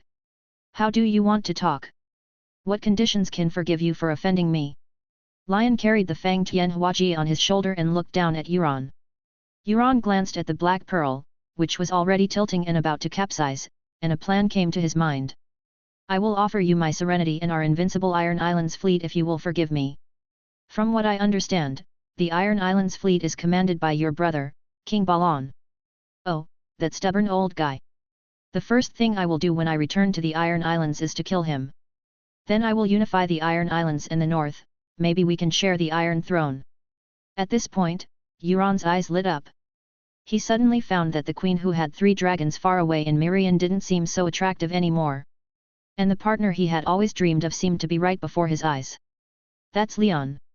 Not only does Lian possess powerful military force, he now controls a giant dragon. What is particularly rare is that as the commander-in-chief of the Night's Watch, according to the laws of the kingdom, he cannot be granted any fiefdom, so he will not compete with Yuan for the Iron Throne. Especially the once down-and-out king of Dragonstone, who, with the tacit support of Lion, was able to lead a ragtag army composed of wildlings and frustrated knights and force the current guardian of the north, Earl Roose Bolton, to retreat repeatedly. Thinking of this, Yuan's face was full of fanaticism. In his mind, he envisioned the day when he would sit on the Iron Throne with the support of Lion. It's a pity that Lian seemed to see through his thoughts. "I'm sorry, I want your fleet, but you can't be the commander of the fleet." "What do you mean?" But soon, Yuan knew what Lion meant. Because the next moment, Lion threw out the Fang Tianhuaji without hesitation, and the halberd instantly pierced Yuan's chest. Without the Valyrian steel armor, Yuan's body was extremely weak. I'm afraid Yuan would never have thought until his death that Lion would refuse so straightforwardly. After Yuan's death, the storm between heaven and earth seemed to stop just in time, and the sky gradually cleared. The pirates on the Black Pearl were also killed by Benyon Stark and others. At this time, Davos rowed a small boat to the body of the sea monster. "Send someone to take over the Serenity and the Iron Fleet, and salvage the body of the sea monster and hand it over to the kitchen. Such good ingredients cannot be wasted." "As you wish, Commander-in-Chief." When Davos saw the sea monster's open eyes and the wound on its head, he knew very well how terrifying sea monsters were as a smuggling captain who once made a living on the sea. But even such a huge sea monster is no match for Lion, which makes Davos wonder what the upper limit of Lion's strength is. If poor Davos didn't know that Lion once slaughtered hundreds of thousands of White Walkers single-handedly. Otherwise, Davos probably wouldn't be so surprised to see Lion kill another sea monster. But suddenly, Davos seemed to have discovered something.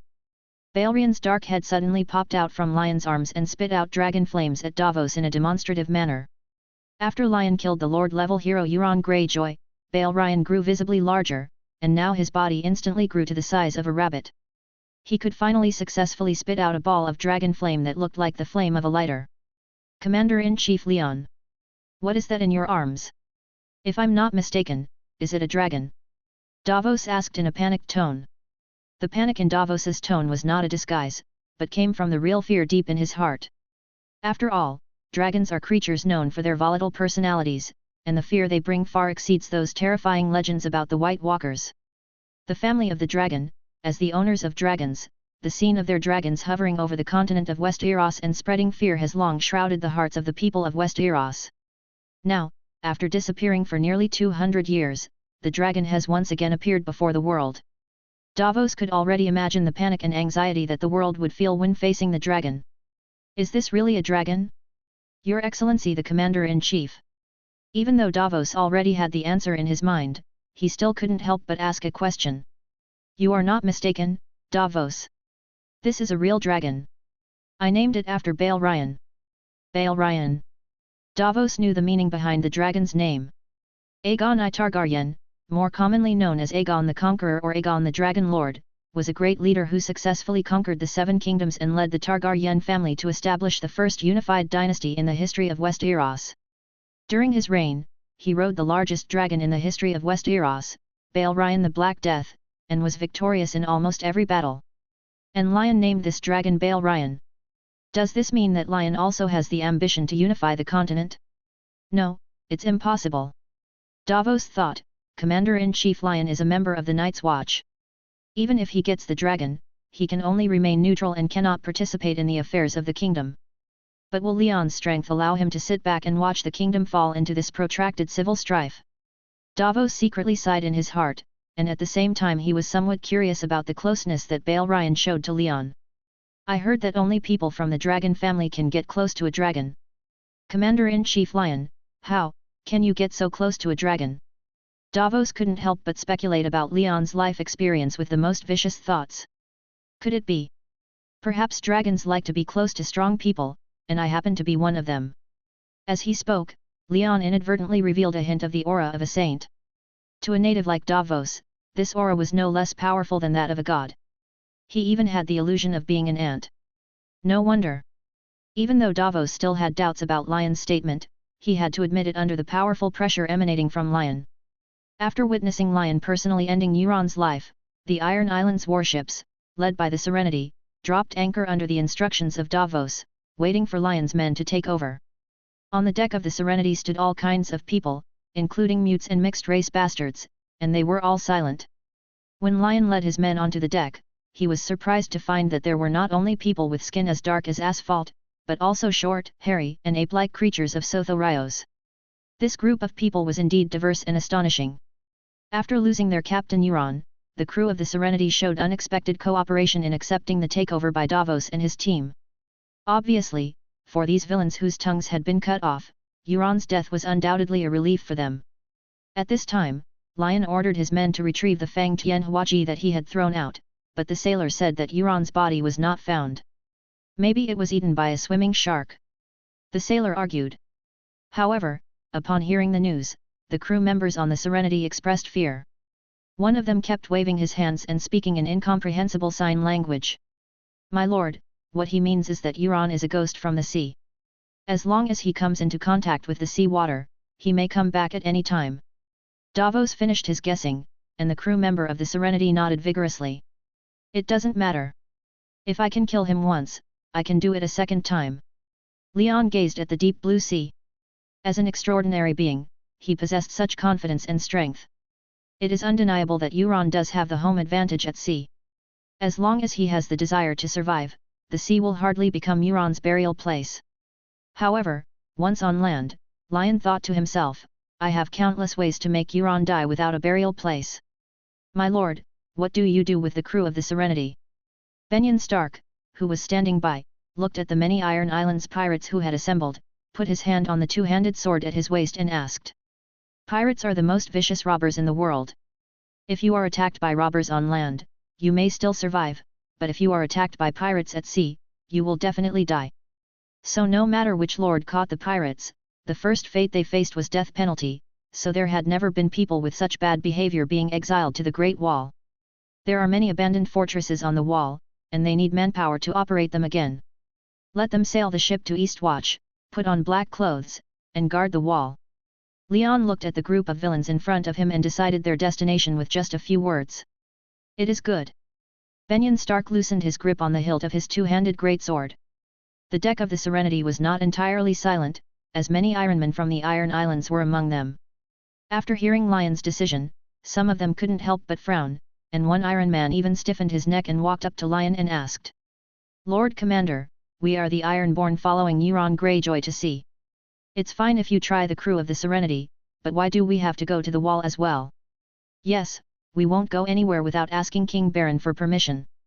That's right, you, the Commander-in-Chief of the Night's Watch, can't control us. After seeing someone step forward, all the remaining Iron Men started shouting one by one.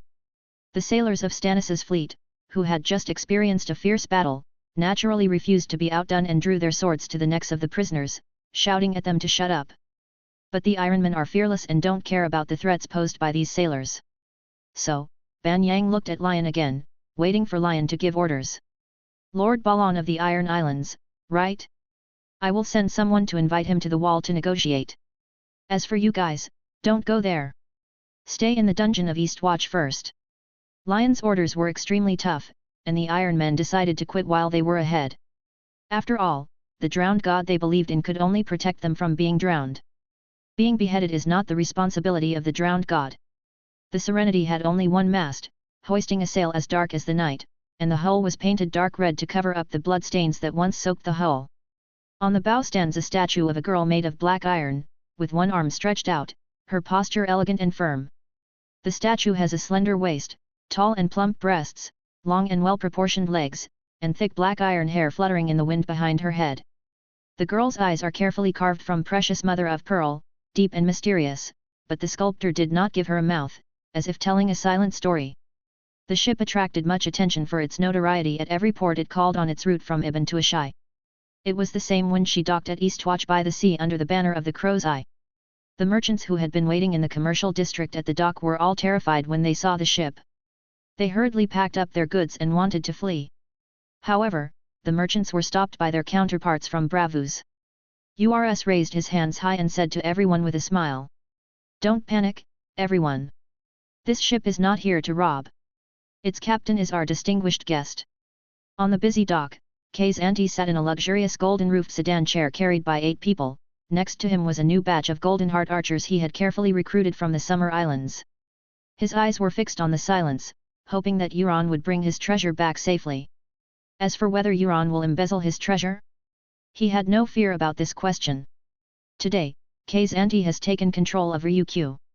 As long as he is given enough time to unify the islands, he will be able to build a fleet from the Summer Islands that is powerful enough to crush the world.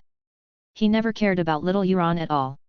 In fact, Euron obediently returned the treasure he had stolen from Lion to him. On the Serenity, crew members carried boxes of gold, silver, and jewelry to the dock via the gangway. This is exactly the scene that the merchants who gathered in Donghai from all over the world expected to see. No matter who ends up with this huge fortune, part of it will be consumed by Donghai. It is said that the treasure on the ship is worth hundreds of millions of gold royals, and how much profit each person can make depends entirely on their greed and the value of the goods they bring. When a pile of wooden boxes was accidentally knocked down by a mute crew member and fell to the ground, revealing the golden treasures inside, the many merchants present all widened their eyes and even their breathing became rapid. Seeing this, Kay's auntie couldn't help but frown and curse. Idiot! Go get Euron. I need to settle accounts with him. Kay's auntie sat upright on the sedan chair, raised his hand, and swung the whip towards the backs of the crew of the Serenity. The crew closed their eyes tightly, ready to endure the coming lash. However, at this critical moment, someone suddenly made a move and caught the whip that was about to fall. How dare you? Do you know who owns this whip? Let go immediately. Urs became furious upon seeing this, and shouted sternly, then walked towards the person who dared to resist. The rebel had his back to Urs, dressed in black with a hood covering his face, but the familiar figure made people wonder. Long time no see, Urs. The man turned and pulled his hat back, revealing a face that Urs could never have dreamed of. You're not. Are you trying to say that I was killed by Euron? Such a fierce storm at sea. I heard that Euron even summoned a sea monster. Can't this kill you? Urs took 2 steps back in disbelief. Lion let out a long sigh. After staying in Bravus for too long, where the air was filled with the scent of sea breeze and exotic flowers and plants, he really missed the smell of the area near the wall. Immediately afterwards, the figures of Davos, Benyon Stark and other Night's Watchmen who got off the ship completely shattered Urs's luck. Where's Euron? Is he dead? Kay's auntie immediately jumped off the sedan chair nimbly and hid behind the guards. The newly recruited longbowmen from the Summer Islands were confused as to why their master was so panicked, but they still stood in front of Kay's auntie and aimed their bows at Lion. Euron? If I'm guessing correctly, he should still be on his way to the Iron Islands, swimming of course. Specium, who was already in a bad mood after being robbed by pirates on the way back, became furious when he saw someone on the dock pointing a bow at him. He shouted in the direction of Donghai Wang. Where is the Night's Watch? As soon as Spiasam finished speaking, the Night's Watch rangers who had been prepared for a long time rushed out from all corners of the market in an instant. The Night's Watch guardians of the entire territory occupied all the commanding heights without knowing when, and they took out their bows and arrows and aimed at K's auntie and his troops in the crowd. The Golden Heart Longbowmen of the Summer Islands found themselves surrounded by the Night's Watch and panicked. Their tight lines were full of loopholes. If it weren't for Quisang raising Liuxing to suppress them, they would have scattered long ago. The merchants, on the other hand, did not have too many concerns. When they saw that a fight was about to break out at the dock, they immediately dispersed, leaving both sides with enough space for a battle. Samuel Tarley even led a group of newly trained free folk berserkers and appeared in front of everyone in a heroic manner. He ordered the berserkers to raise their shields to protect Leon and the others. After seeing that the situation was under control, he couldn't help but praise Leon with a look of joy. Lord Lion, thanks to your timely delivery of the supplies, many freemen have recently expressed their willingness to serve as mercenaries for the Night Watch and do some patrol work for us. Enough of the small talk, arrest these outsiders who dare to run wild on Night's Watch territory. After Lion returned to his territory, his every move was filled with the majesty of the Night's Watch's commander-in-chief. K's auntie never expected that Lion could actually defeat the world's #1 pirate Euron Greyjoy. If he had known this, he would never have come to the East Sea to fall into a trap. Sir Commander-in-Chief, are we going to attack? After not seeing Sam for a long time, I am amazed at the changes he has made. The fat on his face and body has completely disappeared, replaced by a body of strong muscles. Now he seems like Schwarzenegger wearing the armor of the Night Watchman. His every move and gesture exudes the demeanor of a warrior from the Tully family. It seems that Sam's progress has been amazing during the time that Leon has been away. Have you forgotten what kind of unit we are? What do we lack the most? After hearing Sam's request to fight, Leon responded with a relaxed smile on his face. The Night's Watch? Okay, I get it. Sam suddenly realized what was going on. He then came to the front of the two armies with a tower shield in his hand and shouted to K's auntie. Since you, a bunch of foreigners, have committed a serious crime of aggression, I will now give you a chance to live. Lay down your weapons and surrender. Commander-in-Chief Lion will give you a chance to wear black clothes and redeem yourself for your crimes. Surrender. This word is definitely a strong insult to the brave and warlike people of the Summer Islanders. Then a black man who looked like a commander stood up, threw his longbow hard in front of Sam, and then stood aside arrogantly without saying a word. For the Summer Islanders, what they are better at is not fighting, but trade and sex. So, after someone took the lead, the rest of the longbowmen followed suit and threw a piece of golden heartwood longbow on the spot. Sam also picked up a golden heartwood longbow from the ground, tried the feel of it, and test-fired a shot. Seeing that the power and range were more than twice as strong as the standard bows and arrows of the Night's Watch, his eyes suddenly lit up. Seeing how powerful this bow was, many Night's Watch defenders picked one up and happily replaced their own bows. However, the value of the golden heartwood longbows in this area is enough to drive any lord in Westeros crazy. Only the indigenous army of the place of origin does not take this weapon seriously. You guys. Although K's auntie was well aware of the moral character of his compatriots, he could only fight when the wind was favorable. But now he is surrounded on all sides and ambushed on all sides. The emperor is ready to fight to the death, so why should his subjects surrender? Ha ha ha ha. I thought there was going to be a fierce battle, that's it. Damn it, I haven't even warmed up yet and it's over. Many of the Night's Watchmen and free folk laughed out loud when they saw that these devils, who looked so domineering and had skin as dark as if they had been burned by hellfire, were actually behaving like this. The Black Commander turned a deaf ear to these mocking remarks and even looked at K's auntie with a hint of reproach. If he had not insisted on leading such a small number of troops and rashly setting foot on other people's land, why would he need to surrender? Okay, Sam, please take Lord K's auntie to the execution platform. I will be there later.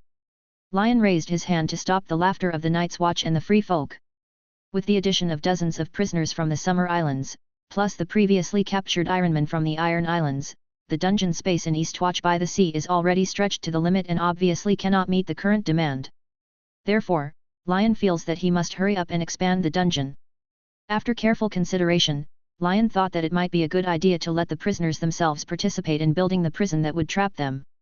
This can not only solve the problem of insufficient manpower, but also have a certain disciplinary effect on the prisoners. Commander-in-Chief Leon. This is all a misunderstanding. We can sit down and talk it out.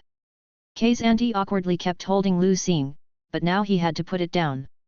Leon walked slowly to K's auntie, with a sneer on his face.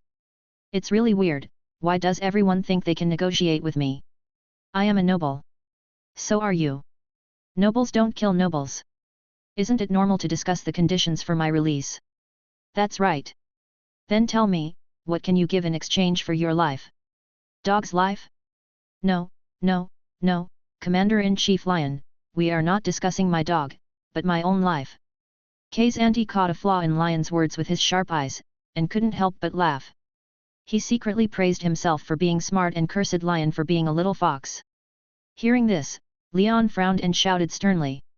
K's auntie, do you think you are humorous? Ahem, I think starting our negotiations in a relaxed atmosphere will lead to a good outcome.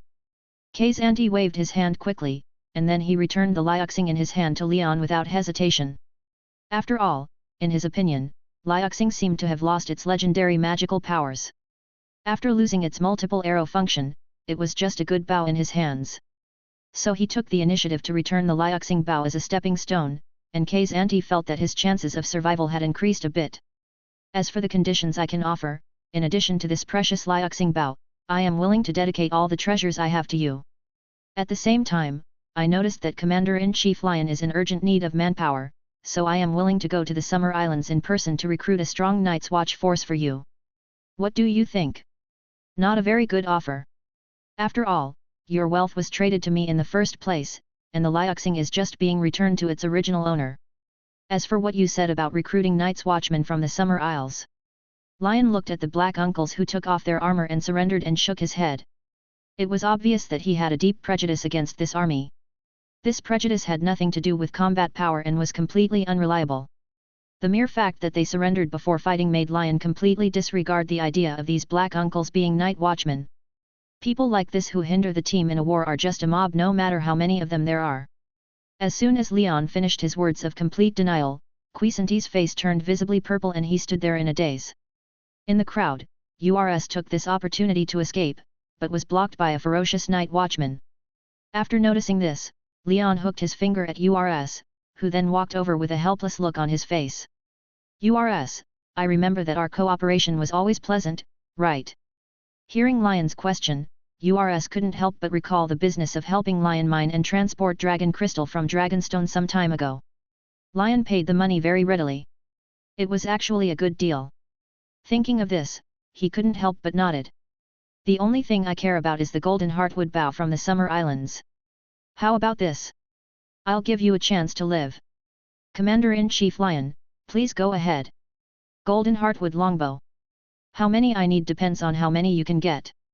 You know, I have no shortage of gold dragons. As you wish, Commander-in-Chief Lion. Urs let out a long sigh, feeling a lot of emotion in his heart. Thinking back to the last time he came to Eastwatch by the Sea, he still had some of the arrogance of a Bravus merchant in his heart. However, when he returned to Donghai Wang this time, he wanted to sincerely thank Lion for not killing him. Even the trade tycoon who gave him confidence became Lion's prisoner. Thinking of this, Urs couldn't help but look at the desperate K's auntie with sympathy, and then stood among the group of night watchmen with a little pride. When K's auntie saw that Leon had let Urs go but had not mentioned whether he would agree to his conditions, he immediately understood his fate. K's auntie, when you escaped from my hands, did you ever think that one day you would fall into my hands again? Now, it's time to say your last words. Seeing that the execution platform was ready, Lion immediately ordered Quisan to be taken to the execution platform. K's auntie began, his voice trembling and helpless. When K's auntie knelt in front of Leon, Leon stood beside him holding a Fang Tian Huaji. As for the time to say his last words, Leon was willing to give it. I died of my greed and my underestimation of the enemy. I shouldn't have placed my bet on that loser Euron, and I shouldn't have come here before the outcome was decided. When Kusang submitted his last words, the Fang Tian Huaji fell instantly. That night, the lights in the garrison commander's tower at Donghai Wang were always on. Most of the matters that had accumulated since Leon's departure had been dealt with by Grand Maester Iman and Sam. But there are still a considerable number of matters that must be handled by Lion. First, Lord Commander Lion, I would like to read you the battle report from Stannis. In the spacious meeting room, although Grand Maester Aemon was old, his memory was exceptional. He did not need to look up any written materials, but could tell the whole story clearly just by oral narration. What is even more admirable is that he can accurately mark Stannis's movements on a huge map of the north, so that everyone present can have an intuitive and profound understanding of the current war situation. Since your departure, Stannis has sent a call of allegiance by ravens to all the houses of the north. However, so far only Alf Karstark, Castellan of House Karstark, has publicly pledged his allegiance to Stannis. As he spoke, Grand Maester Aemon pointed to the location of the Karstark family's city of Karhor. From the map, this place was not far from the Great Wall and was a must-pass place for Stannis' army. As for the other northern lords, most of them choose to remain neutral, or tend to stand on the side of the new Guardian of the North, Earl Roose Bolton. It is worth mentioning that Arf Karstark proposed to Stannis through ravens to attack the Dread Fort and expressed his willingness to contribute his own forces to this action. Stannis had agreed to attack the Dread Fort when Ramsay Bolton marched south to attack Moat Cailin. However, when the ranger Jon Snow, who was accompanying the army, heard about this plan, he urged Stannis to abandon it, arguing that even if the Dread Fort was weakly defended, it would be difficult to break through. So Stannis decided to attack the Ironborn-held Deepwood Motte instead. Grand Maester Aemon pointed to a castle in the north, near the Iron Islands, which had been hit hard. Jon Snow advises him to travel through the Wolf's Wood, passing through the territory of the mountain clans and win their support, as these clans have long been loyal to the Starks. Stannis once again succeeded in gaining the support of some tribal leaders.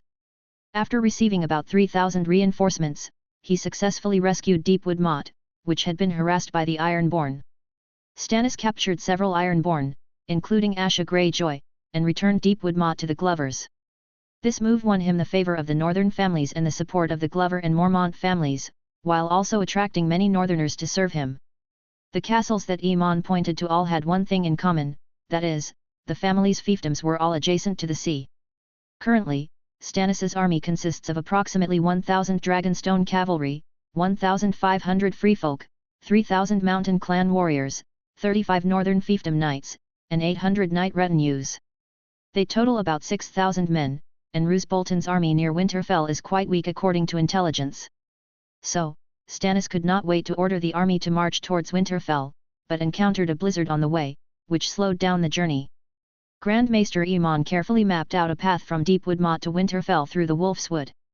At this moment, although the wind and snow in Eastwatch by the sea have subsided, the temperature is still freezing cold, enough to make people shiver. In the past 2 days, merchants from Bravos have begun to purchase furs in large quantities to cope with this severe cold weather. Lion couldn't help but imagine that the marching environment Jon was in at the moment must be extremely difficult. Send a raven. No, send someone to call Jon back. This is not our war. It's enough to have come this far. I'm sure His Majesty Stannis will not listen to my advice. If Stannis asks, tell him that I don't think the weather is suitable for a forced march. After listening to Grand Maester Aemon's story, Lion nodded and gave orders. But as soon as he finished speaking, he was immediately opposed by Davos. Lord Commander Lion, why do you want Jon to return? He and the free folk are the foundation of His Majesty's army and cannot be shaken. Now is the best time to defeat this traitor Roose Bolton in one fell swoop. Davos couldn't help but stand up and express his opinion loudly, but everyone present was Lion's night watch, and no one supported his opinion. Davos, you should go out and take a look. If you march in this weather, even if Roose Bolton doesn't send an ambush, your king will probably be at the end of his rope by the time he reaches Winterfell. However, Davos's speech was unanimously opposed by the Night's Watch. Despite the indifference of all the night watchmen, it was Lion who spoke up to answer his questions. In fact, Davos understood this without Lion saying anything. His lord was as stubborn as a rock and would not repent even if he hit his head against the wall. If he had stayed with Stannis, he might have had a chance to offer his advice. However, this time it was he, not the Scarlet Witch Melisandre, who followed Leon to Bravos to raise food. This proves that Stannis has long been dissatisfied with Davos. Even if this incident had not happened, I believe he would have assigned him other tasks. In short, due to Davos's previous rebellious actions, such as releasing Robert's illegitimate son, Stannis has completely lost his trust in him. Therefore, Stannis neither wants to listen to his advice nor keep him around. So, after Davos figured this out, he couldn't help but sit down on the chair dejectedly, his eyes empty and lifeless. There is nothing more despairing than watching someone you regard as a god step by step towards the abyss. To Davos, Stannis is his god. However, before he could make the decision to follow his master through life and death, Sam spoke. Before he spoke, he looked at Leon with an embarrassed expression. "What's wrong? Sam, you look terrible." "I'm fine, Lord Commander, but I don't think Jon will come back easily." After hearing Sam's words, Leon frowned and asked why. "Because Bran and Rickon, Jon's two younger brothers, died at the hands of Theon Greyjoy, the Ironborn, who attacked Winterfell. Jon was furious and vowed to avenge his two brothers. In addition, His Majesty Stannis also mentioned that Jon's sister Sansa Stark is currently in Winterfell. In view of this, I am worried that he will not easily give up attacking Winterfell before Jon successfully rescues Sansa." After hearing Sam's words, Lyon seemed to be able to imagine that Jon, who was loyal and regarded his family as his life, would follow Stannis to attack Winterfell without hesitation after learning the news. "So, what do you think?" Lyon pondered for a moment, first observing the expressions on the faces of the many Night's Watch leaders and even the Free Folk elders present. When many of the Night's Watch heard that Jon abandoned the Night's Watch for his own personal vendetta, they sneered. After all, the task that Leon had assigned to Jon before was only to recruit the Night's Watch from the prisoners captured by Stannis. However, for such a long time, Jon had not sent back a single person. All of them were detained by Stannis, which completely violated the conditions previously agreed upon with the Night's Watch. The Free Folk elders, on the other hand, showed indifference to the lives of Olaf and others who went out to fight. Now that winter was approaching, the fewer people who came back would mean fewer mouths to feed. For the sake of the next generation of the tribe, they did not care even if the Free Folk were wiped out outside. It was Benyon Stark, who had been silent the whole time, who took the lead. He placed his sword solemnly on the table and spoke in a deep voice. "Everyone, what I am about to say is not an excuse. I have experienced death and rebirth. When I died at the hands of the White Walkers, my duty of watching came to an end. Now, in addition to being loyal to Commander Lyon, the only thing on my mind is my family." After saying this, Benyon Stark took off his Night's Watch armor without caring about the severe winter weather, revealing a scar the size of a bowl on his heart. Benyon Stark pointed at the fatal wound on his heart expressionlessly and said, "This is the mark left by a White Walker's spear.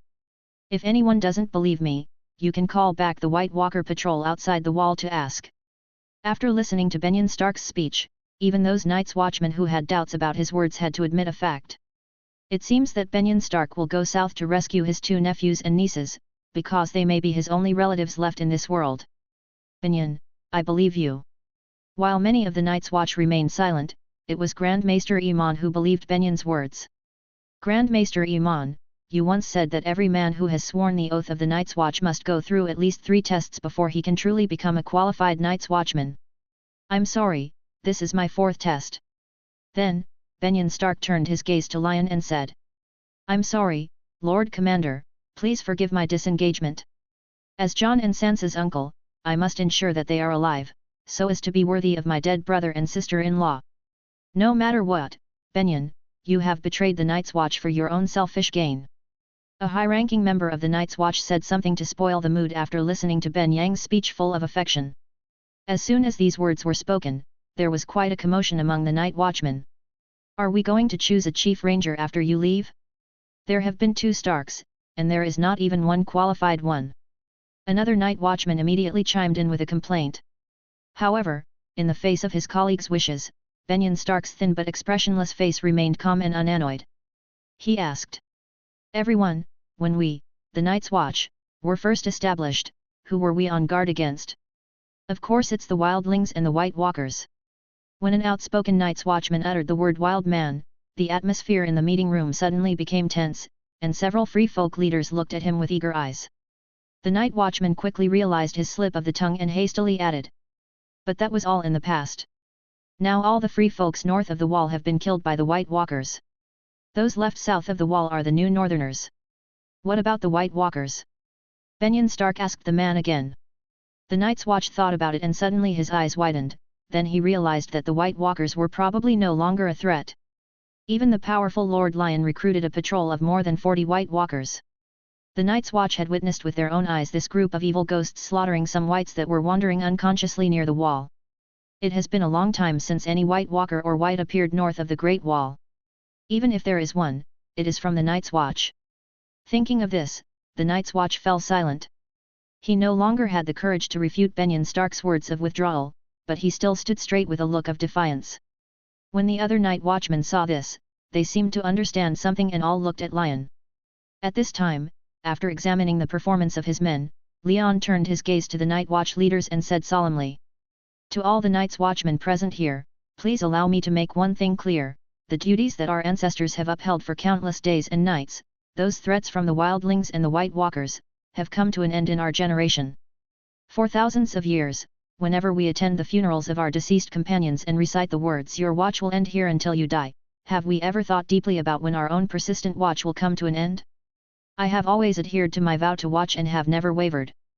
But at this moment, I want to proudly announce to you, our watch will end here until you die." When Lion, as the commander-in-chief of the Night's Watch, issued this order in a solemn tone, many Night's Watch were deeply shocked and could not extricate themselves for a long time. Although Leon's words were shocking, they were not nonsense. Thinking of this, an old night watchman with white hair and beard asked in disbelief, "Commander-in-chief, you mean? I can go home now?" "Yes, Sir Vinton Stout, if you want to go home, I am willing to help you with your travel expenses. If you don't want to come back, I will also give you a lump sum of retirement benefits based on your length of service." After listening to the conversation between Lion and Sir Vinton Stout, many of the Night's Watch became excited, including some who were in their prime. Most of them were the second sons and illegitimate sons of a family in the Seven Kingdoms and had no right of inheritance. But after the rebellion of the Five Kings, a large number of nobles died in the war, and many fiefs fell into the hands of side branches. If they wanted, they could go back at any time to regain their family property. Immediately, many of the night watchmen burst into discussions that were no less violent than the blizzard outside. They were talking in disbelief but also ecstasy about their plans for returning to the family. Ossel Yarwick, the chief craftsman of the Night's Watch, was a traditionalist. When he saw that Grand Maester Iman was indifferent to Lion's sudden announcement of the decision to disband the Night's Watch, he stood up resolutely and shouted, "Commander-in-Chief Lion, your actions are undoubtedly against the laws of the Seven Kingdoms. I cannot accept this. Grand Maester Iman, as the oldest of the Night's Watch, are you just going to watch Lion do what he wants?" After saying this, Uthel turned and glared at Grand Maester Iman. However, Grand Maester Iman then took out another letter, handed it to Sam beside him, and motioned for the latter to read it out. "Night's Watch, I, Tywin Lannister, order you in the name of Tommen, the Hand of the King, to immediately stop funding Stannis' army and immediately repatriate all the Night's Watch and mercenaries. Otherwise, it will be regarded as your deliberate destruction of the sacred neutrality of the Night's Watch. The kingdom will stop all funding for the Night's Watch and will no longer protect the Night's Watch." When Sam finished reading the contents of the letter, the expressions on the faces of all the night watchmen almost unanimously became extremely embarrassed. The grumpy chief craftsman immediately cursed. Did the incestuous king's hand really say that? "Lord Ossel, the letter is here. You can take a look at it." After Sam finished speaking, he quickly walked to Ossel and handed the letter to him personally. Ossel quickly read the contents of the letter, and suddenly became furious, and threw the letter on the map in front of him. At first, some high-ranking members of the Night's Watch were skeptical about Sam's words, but after they circulated the letter one by one, they had to believe the facts stated in the letter. "Since I became Lord Commander of the Night's Watch, I have never been told what to do by any king, not even Stannis, and I have never had the support of any king, including Joffrey. It was us, the Night's Watch, who defeated the White Walkers and the Wildlings." When Leon's voice resounded throughout the conference room, many night watchmen fell silent and listened. They looked serious, and knew that what Leon was going to say next was extremely important. Lion's words will determine the future of the Night's Watch after they lose the meaning of guarding the wall. "Everyone," Lion looked at the Night Watch leaders and said slowly. "Wars have been raging in Westeros for years, causing the people of the Seven Kingdoms to be displaced and unable to live a peaceful life. The elderly are left without support, and the young often die and are unable to grow up healthily. And who is the culprit that caused all this?" Lion's words were like a bolt from the blue, causing many of the night watchmen to fall into deep thought. Before they could come up with a few tentative answers, Leon gave his own answer. "It's the king, the lords, any ambitious person on the continent of Westeros, and Essos across the narrow sea. As far as I know, the Iron Bank has funded many kings from different camps during the War of the Five Kings. These villains are peddling war in Westeros, spreading the plague of war. When they ask us not to marry, not to be granted land, and not to have children, we should also ask them not to be greedy, not to be corrupt, not to be tyrannical, not to be harsh on the people, and not to wantonly provoke wars. If they cannot do this decently, we will help them to be decent. We, the Night's Watch, should not only defend against enemies in the north, but also suppress all criminals in the Seven Kingdoms. This is the new oath I will swear for the Night's Watch. The dawn is coming, and I will watch from now on until I die. I will not be numb, I will not escape, and I will not be afraid. I will not wear a crown, and I will not fight for honor. I will be loyal to my duty, live or die. I am the sword of the judge, the defender of the Seven Kingdoms, the flame that resists the cold, the light at dawn, the horn that awakens the sleepers, and the shield that protects the people. I dedicate my life and honor to the Night's Watch, this night, and all the nights to come. When many of the night watchmen who were of noble birth heard that everything Leon said was only for the common people who they normally regarded as ants, they were unable to react for a moment. But the Night's Watch, full of a sense of justice, led by Grand Maester Aemon, chanted the new version of the Night's Watch's oath dictated by Lion. Then, Benyon Stark, Samwell Tarly, and old Night's Watch Sir Vinton Stout began to recite together. During the second round, many high-ranking members of the Night's Watch joined in. During the third round, even though they were disdainful in their hearts, all the Night's Watch spoke in the same voice. A free folk elder asked during the Night's Watch chant. Are we free folk also under the protection of the Night's Watch? Lion immediately replied. Yes, the Night's Watch protects all Seven Kingdoms. Therefore, even the elders of the free folk followed suit and solemnly recited the oath with the Night's Watch. After the oath, Grand Maester Aemon first looked at Benyon Stark, then at Lion, and said, Commander-in-Chief Lion, what do you think of Benyon's request? From today on, our old watch has ended and a new watch has begun. Benyon Stark, I order you to set off first and head to Winterfell immediately to stop the war between Roose Bolton and Stannis. Isn't this too arrogant? With just a few hundred of us Night's Watchmen, will Roose Bolton and Tywin Lannister behind him give Lion this face? Many of the Night Watchmen immediately thought to themselves, but even Ossel maintained his respect for Lion on the surface and did not rush to refute. After all, Lion had just given everyone freedom, and many of the Night Watchmen had begun to daydream and fantasize about the aristocratic life after returning to their hometown. Lion looked at the expressions of the Night Watchmen and sneered in his heart. After he decided to set everyone free, many people were moved from the bottom of their hearts, including the chief craftsman Ossel, who submitted an application to join the team without hesitation. What the other ulterior motives of the Night's Watch thought was no longer important.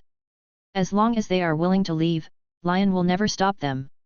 After eliminating this group of people, Lion's control over the Night's Watch reached an unprecedented 100%. Only in this way can Lion begin his plan to unify the entire territory. The previous words were just a precautionary measure for his loyal subordinates. At this time, Grand Maester Aemon asked the questions that many Night Watchmen had in their minds. Captain Lion, what if the lords of the Seven Nations disagree with our mediation, or even threaten us in return? Regarding this point, before I propose a solution, the senior members of the Night's Watch who wish to leave may do so first. As soon as Lion finished speaking, at least half of the Night Watch leaders in the conference room immediately set off without hesitation. Some people said goodbye to Leon politely, but some people didn't even bother to say goodbye after Leon changed his oath and just left. Chief Craftsman Ossel originally planned to leave, but after seeing so many people leave without hesitation, he not only gave up the idea of leaving, but also asked Commander-in-Chief Lion with worry. Your Excellency the Commander-in-Chief, if those nobles really take away the soldiers of the Night's Watch, how should we respond? Ossel's worries were very reasonable. After regaining their freedom, the nobles would inevitably recruit a few powerful Night's Watch soldiers to escort them back to their families. You must know that even the lowest level soldier in the Night's Watch Corps is a rare warrior in the Seven Kingdoms. Don't worry, Sir Ossel. They can't take anyone away. Lion seemed very confident when he spoke, and the source of Lion's confidence came from the powerful power of the Mount and Blade panel. Now, all the rangers in the Night's Watch and the Realm Defenders are from Lion. I'm afraid that these nobles won't be able to take even one person away no matter how hard they try. At this time, Grand Maester Iman saw that most of the people who were supposed to leave had left, so he looked at Lion in confusion. Lord Lion, those who have ulterior motives towards you have left. Can you tell me your solution? Are you going to use your vast wealth to hire a group of Essos mercenaries to help us maintain order on the continent? Grand Maester Iman's statement was soon recognized by many people. After all, Lion had brought back an unknown amount of huge sum of money from Bravus, which led to half of the world's merchants gathering at Eastwatch Wharf regardless of the cold wind. The bustle was no less than that of King's Landing. The world lacks everything, but the only thing it lacks is mercenaries who are willing to work for money in war. Even some night watchmen are considering hiring those mercenary groups. The Golden Group? The world's #1 mercenary group, the Second Sons Group, a noble group composed of the second sons and illegitimate sons of the family, has good combat power. Even the Windblown Group, which they have had some connections with, is not out of the question. Mercenary? No, I won't do such a thing. Leon shook his head, then patted his hood. A small black head suddenly appeared on his neck. Leon reached out and grabbed the kitten-sized Bale Ryan, then gently placed him on the map on the table. Immediately, many night watchmen's brains froze after seeing this creature, as if they were hallucinating. This is... Cut. Am I dazzled? What am I seeing? Except for Grand Maester Iman, every member of the Night's Watch present saw Balerian's true appearance, but they couldn't help rubbing their eyes to confirm whether they were seeing an illusion. Sam, tell me, what did Commander Lion bring us? Reporting to Grand Maester Iman, the dragon, a young dragon, it is completely black. Sam swallowed hard and whispered softly in Grand Maester Iman's ear, as if he was afraid of alarming this giant creature. Bale Ryan had been hiding in Lion's hood for a long time, feeling suffocated. When he finally poked his head out, many unfamiliar faces suddenly appeared in front of him. It immediately put on a ferocious look, intending to breathe out blazing dragon flames at the group of people. However, at this moment, it felt Leon's fatherly gaze, which stopped its impulse and it had to close its mouth in disappointment. Dragon! Grand Maester Iman frowned and stretched out his hand forward. Among the strangers, Bale Ryan only found a hint of familiarity in Grand Maester Iman. When he saw Iman extend his hand, he immediately jumped onto the back of his hand. Grand Maester Iman weighed Bale Ryan, then touched the scales of the young dragon, thought for a moment, and then said, "The bones of this dragon are unusually large. I have seen the bones of some young dragons that died prematurely in the dragon crypt of the Red Keep in King's Landing, but none of them can be compared to this one. This dragon will surely grow into an unparalleled giant in the future. Does he have a name yet? Commander-in-Chief Lion. Bale Ryan, for he is all black, and I can think of no better name for him than the Black Death. Yes, Lord Commander Lion, the name is fitting, but do you know how old Bale Ryan was when Aegon the Conqueror rode him? I am not aware of that, Grand Maester Iman. As long as dragons are given enough food and freedom, they will continue to grow.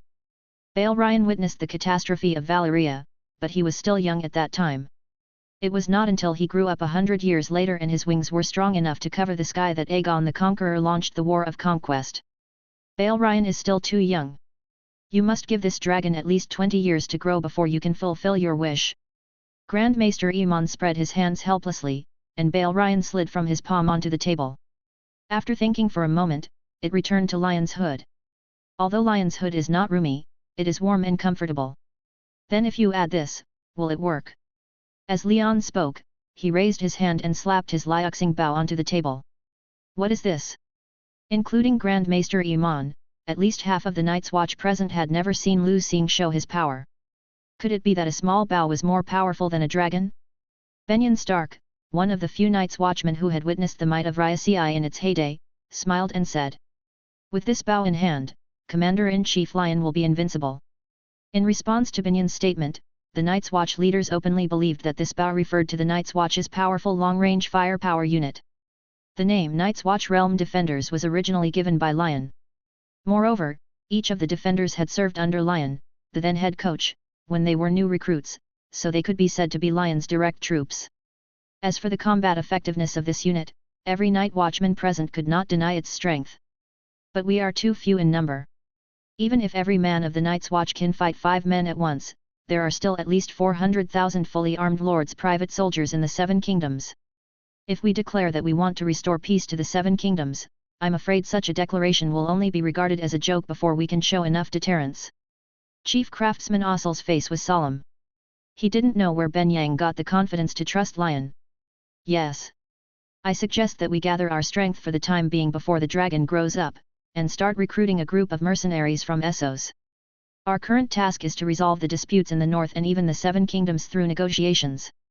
Another high-ranking member of the Night's Watch still believed that a group of mercenaries should be recruited to strengthen the power of the Night's Watch. In my hometown, Askata, there is a group of mercenaries called the Unsullied. They are fearless of pain and fearless of death. Perhaps we can. Specium thought about it and couldn't help but make a suggestion. Slave soldiers? I think we should forget it. The Seven Kingdoms have abolished slavery long ago. Once we bring the Unsullied to Westeros, we will be attacked by all the Seven Kingdoms. As soon as Spiasum finished speaking, someone objected.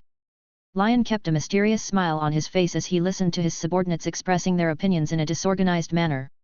Although these night watchmen unanimously agreed with their decision and remained loyal, their abilities and vision were there after all.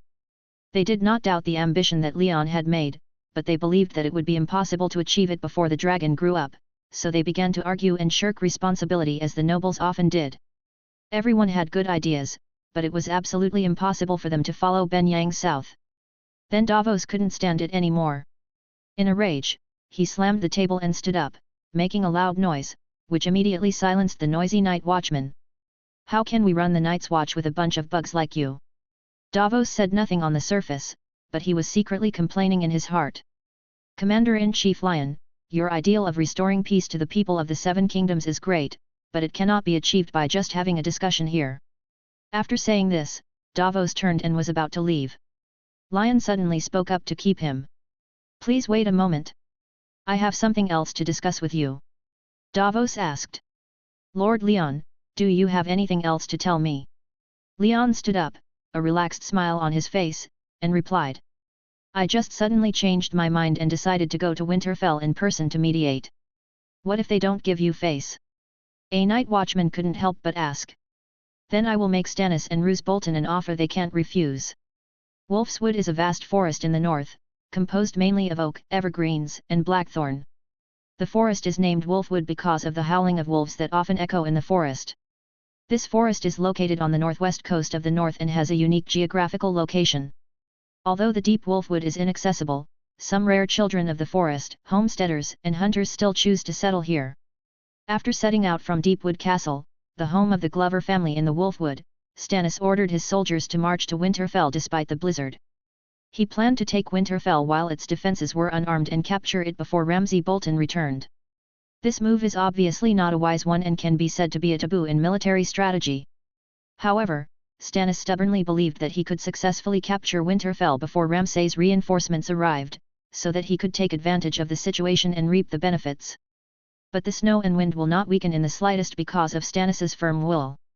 His troops trudged through knee-deep snow, advancing slowly toward Winterfell. The speed of their march had already destroyed the surprise attack they had planned, but he was unaware of it. During the 3 days of marching, Stannis's army suffered severely from the severe cold. Along the way, soldiers frozen to death or frostbitten were everywhere. They had no choice but to throw away their armor and weapons and walk with difficulty. Morale had hit rock bottom due to severe food shortages. Most of the newly recruited mountain clan soldiers who were familiar with the wolf forest terrain also fled, and their numbers dropped sharply. Even those Dragonstone cavalrymen who were loyal to Stannis were forced to kill their horses to satisfy their hunger. The entire army fell into an unprecedented predicament. The morale of the then berserkers, who were accustomed to the severe cold north of the wall, was still good, but even the thens believed that in this weather they should huddle together in the caves for warmth instead of marching out to fight. Jon, are you really not leaving? Lord Commander Lion said that we are not allowed to suffer heavy casualties. On the afternoon of the 3rd day, during a short rest, Olaf, who was almost frozen into an ice stick, found Jon Snow, who was shivering in a blanket under a tree. He wanted to persuade him to abandon Stannis's army and return north with him. Olaf, please go, I must reach Winterfell and rescue my sister. Jon's body is not made of iron, and he has a low fever at this time, but even when he is unconscious, he is still thinking about rescuing Sansa Stark. Although Jon's relationship with his sister is not as close as Arya's because his mother, Lady Catelyn, does not like him, John is still willing to sacrifice his life for Sansa's freedom. As a brother, he is well aware of his responsibilities. Having lost his two younger brothers, Bran and Rickon, he is also very concerned about Arya's whereabouts. Therefore, he cannot give up Sansa no matter what. Given your current physical condition, it's hard to say whether you can walk out of the wolf forest alive. Olaf, if you want to leave, no one will stop you. It's enough that I, Tormund Giantsbane, stay to take care of Jon. Tormund on the side looked at Olaf with impatience. Tormund, who had been in the dungeon for a long time, joined Stannis' army as soon as he was released, and by chance became friends with Jon. Oh, Tormund, do you underestimate me? Then I won't leave. I want to see how long you can survive in the wolf forest with Jon as a burden. Olaf's speaking style was still as sarcastic as ever, and Tormund couldn't help but pick up his axe and get along with him in a friendly manner. On the morning of the fourth day, Stannis' army finally walked out of the wolf forest. At this moment, the Winterfell in the distance was clearly displayed in front of the soldiers. It was majestic and magnificent, like a giant dragon winding between heaven and earth. However, every member of this army had an expression of deep fatigue on their faces, which made people wonder how much of their combat power they could still exert in normal times. When everyone walked out of the wolf forest, many people fell asleep on the ground and were unwilling to get up even though their superiors whipped them and shouted at them. In stark contrast to the exhausted state of the army, Stannis appeared to be in high spirits. He stared firmly at the silent Winterfell and gave a series of precise orders to his lieutenants in an orderly manner. "Dig a trench here." He walked forward a few steps alone, pointed at the frozen ground under his feet and said, then added to his adjutant. "Dig another one 300 yards from the wall. Order them to hurry up and act immediately." All the soldiers dragged their exhausted bodies, stood up with difficulty, and prepared to dig trenches. However, Stannis' stomach made an inopportune sound. The embarrassing sound was particularly harsh in the silence of the early morning, and he couldn't help feeling ashamed. Stannis rubbed his stomach, frowned, and felt a surge of irritation in his heart. "Send out the troops to collect food and fodder immediately," Stannis ordered decisively. "Tell them that they must prepare enough food and fodder before sunrise. We must ensure that the soldiers have enough physical strength to carry out the siege." However, the lieutenant rejected Stannis' order in an inappropriate manner. "Your Majesty, perhaps there is no longer a siege. Look over there." He pointed into the distance, his voice trembling slightly. Stannis looked in the direction his adjutant pointed, and saw Winterfell in the distance. Beyond the horizon, a black wave suddenly emerged, followed by even more violent sounds of neighing and whinnying of horses. The cavalry of House Bolton were so powerful that it seemed as if the heaven and earth were hanging upside down. The earth was filled with the sound of hooves like thunder. The sound was as sonorous and powerful as drum beats, striking in everyone's heart. Stannis' soldiers supported each other in a disorganized and chaotic manner, with no formation to speak of. They looked at the dark mass of cavalry in front of them in despair, and many of them had a look of despair on their faces. "We have no chance of winning. Surrender. We don't want to die." Many soldiers shouted in despair. However, their leader, Stannis, made his choice silently after a moment's silence. Holding a sword in his hand, he walked resolutely at the front alone, among the vast army. Perhaps inspired by Stannis' bravery, or perhaps realizing that they could not escape the cavalry's pursuit, Stannis' soldiers mustered up their courage, gripped their swords tightly, followed Stannis closely, and moved forward together. Sansa Stark stood expressionlessly in front of the window of a high tower in Winterfell. She was tortured by Ramsay and numbly watched at least tens of thousands of cavalrymen rushing towards Stannis' defenseless army. And she saw all of this. Sansa knew in her heart that this army was led by Stannis himself, and her brother Jon Snow, whom she once despised, was also among them. She secretly hopes that if Jon can defeat Ramsay Bolton, then she may be free again. Although she knew nothing about military affairs, she was well aware of the importance of numbers. The number of reinforcements under the city was too small, just as slim as her faint hope. As she expected, Stannis' army, composed entirely of infantry, had already shown signs of defeat before the battle officially began. From the center to the rear, many people abandoned Stannis even before the battle began and rushed into the wolf forest behind. Seeing Stannis' army collapse at the first blow, Sansa's heart, which had been hanging in the air, finally died.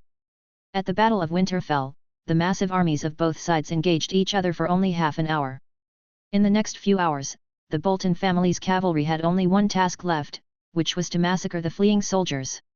At the edge of the Wolfwood, the Bolton family's cavalry frequently shuttled through the woods. They galloped on their horses and ruthlessly killed every soldier belonging to Stannis they encountered. The Boltons had a custom that once they captured enough prisoners in a war for Ramsay Bolton the Younger to make human skin shields, they would no longer show mercy, but instead kill even more ruthlessly. A Dragonstone cavalryman, with only the upper body left, crawled silently and with difficulty on the ground. He stretched out his hand hard, trying to reach the shining sword in the distance. At this moment, the pain in his body has been covered up by the paralysis of his nerves, and the only thing in his heart is the desire and obsession to survive. But blood continued to flow out from the wound on his waist, and he finally fell powerlessly about 3 or 5 yards away from the sword. Not far in front of him, Stannis was half kneeling on the ground with blood all over his face, supporting his sword with difficulty with his armpits, and then standing up required all his strength. The woods were silent, with only the sound of Stannis's painful breathing. He walked forward aimlessly, trying to escape from this cruel battlefield. What he didn't notice was that behind him, 2 soldiers from House Bolton were like the god of death, holding long swords and following him closely. No. No. Please. Pfft. The Dragonstone cavalry's pleas for mercy came to an abrupt end with the sound of swords entering their bodies. Hearing the noise, Stannis turned around and saw the 2 Bolton cavalrymen were already close at hand. The 2 sides entered into battle without hesitation or nonsense. Stannis, exhausted and physically exhausted, gritted his teeth and used up his last bit of strength to fight a life-and-death battle with the enemy. In the fierce battle, Stannis was unfortunately seriously injured. His left leg was hit by the opponent's fierce attack, and he was seriously injured, but he did not retreat or give up. Instead, he endured the severe pain with amazing perseverance and continued to fight. In the end, after a hard and arduous fight, Stannis relied on his tenacious will and excellent fighting skills to successfully kill the 2 Bolton soldiers before falling. When he struggled to get up from the ground, he immediately let out a painful roar like a beast. Then, he leaned against a tree exhausted and gasped for breath. The fierce battle just now had completely exhausted his remaining physical strength. Feelings of resentment and anger surged in his heart like waves. However, at this moment, Stannis lowered his head and glanced at his severely injured left leg, only to see blood oozing from the wound like a trickle. As his strength gradually drained away, Stannis finally and helplessly and calmly accepted the reality that he could not easily escape from the battlefield. Just then, Stannis heard the sound of boots stepping on the snow, and as the footsteps approached, he raised his head with difficulty. He saw a tall woman in armor walking towards him, so he said sarcastically in a calm tone. Bolton also found a woman to fight for him.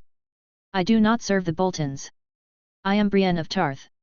Stannis thought for a moment, but his mind was so confused from the loss of blood that he could not recall any information about the woman. Perhaps because of Stannis's indifference to Brienne, he chose to close his eyes. However, the tenacity in his heart drove him to work hard to recover his strength, eager to grasp a glimmer of hope.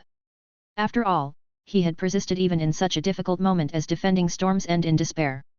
What's more, with the help of the Red Witch Melisandre, he saw with his own eyes in the fire that the son of prophecy himself ascended the Iron Throne. The little predicament before him was really insignificant to him, the true king chosen by the Red God. Seeing Stannis remain silent, Brienne was not angry. She continued to introduce herself. I was Renly Baratheon's Rainbow Guard. After hearing these words, Stannis suddenly opened his eyes and then looked at Brienne with a complicated expression. Brienne continued. I was there when he was stabbed to death by a shadow with your face. Did you murder him with blood magic? Stannis was silent for a moment after hearing this question. His honor as a brother and king prevented him from telling a lie, so he admitted it cleanly. I did it. After hearing Stannis's admission, Brienne drew out her half-inch sword without hesitation, then walked up to Stannis and said. In the name of King Renly Baratheon I, defender of the first men and the Andals, and only rightful king of the 7 kingdoms, I, Brienne of Tarth, sentence you to death. Stannis listened quietly, without showing any fear on his face, but instead showing a trace of guilt and reflection. He knew that some mistakes, once made, could not be undone, and it was too late to repent at this moment. Do you have any last words? Brienne asked. No, just do your duty. As soon as Stannis finished speaking, Brienne drew her 2-handed sword from its scabbard without hesitation. With a loud shout, she swung her sword decisively and powerfully, beheading the true king chosen by the Red God, Stannis. Seeing that Winterfell was still firmly controlled by the Bolton family, Sansa Stark was filled with despair. She had a choice, and she chose to set foot on this old land because Littlefinger Baelish had promised her that her father Ned Stark had always been a staunch supporter of Stannis during his lifetime. If Stannis can successfully rally the Northern Lords to capture Winterfell, he will appoint her as the new Warden of the North. Even if Stannis did not get what he wanted, Sansa naively thought that marrying Ramsay Bolton and becoming the wife of the Guardian of the North would at least ensure her own safety. However, she never expected that Ramsay Bolton was such a cruel and perverted person, and she regretted it deeply at this moment. After witnessing the defeat of Stannis's army, Sansa couldn't wait to escape from Winterfell. She would rather face death than continue to endure the humiliation and torture of Ramsay Bolton. She had just taken 2 steps when she ran into Ramsay Bolton's mistress Miranda, and following closely behind her, Theon Greyjoy, whom Jon Snow vowed to get rid of, or, should we call him Reek now? This heartless woman, with a personality as cruel as Ramsay, often takes pleasure in abusing Sansa. Deep in the Wolfwood, Olaf brutally pulled the axe from the breastplate of a knight from House Bolton. The blood on the axe blade splashed on his face, but he wiped it off with his hand without any care. After dealing with the last pursuer, he finally had time to look up and observe how many Thorn berserkers were left around. 1, 2, 3. Olaf counted to the 7th person and stopped counting. It's not that there isn't a 7th living person, but that's the limit of Olaf's arithmetic skills. Tormund. Jon, are you dead? If you are, say something. Olaf called out loudly into the woods, and his voice was so loud that it startled a flock of birds in the trees. I'm not dead yet, but if you keep stepping on me, I'm afraid I'm really going to die. Tormund's voice sounded immediately. Olaf looked around and found that he had accidentally stepped on Tormund. Tormund pushed Olaf's calf away and then climbed up from the ground in a mess. He was covered in mud, as if he had just been dug out of the earth. Where's Jon? Before I left, the Lord Commander told me to protect his life. He said that the sacred Carol linked our lives together. If he died, I would not survive if I returned. However, when Tormund heard Olaf's question, he immediately widened his eyes and wanted to dig through the corpses on the ground to look for Jon's trace. I'm fine, Olaf. Jon appeared from behind a tree, holding the sword Longclaw, but then he collapsed against the roots of the tree. I never thought that Stannis, this idiot, would be defeated so easily. Olaf was relieved to see that Jon was fine, and at the same time he cursed the reckless Stannis fiercely. He didn't know that Stannis was dead at this time, otherwise Jon would have advised him that the dead are greater than the dead. Olaf saw that the two were fine and had no obvious wounds on their bodies, so he immediately urged. Okay, can you still walk on your own? We have to get back quickly. However, Tormund asked with a puzzled look. Back to where? Of course we're going back to Castle Black. Are we going to Winterfell to die again? Olaf said, and waved to several Cern berserkers who were stockpiling food around him. Aren't you leaving?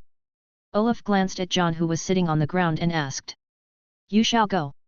I will not leave this place until my sister is rescued and Theon Greyjoy is killed.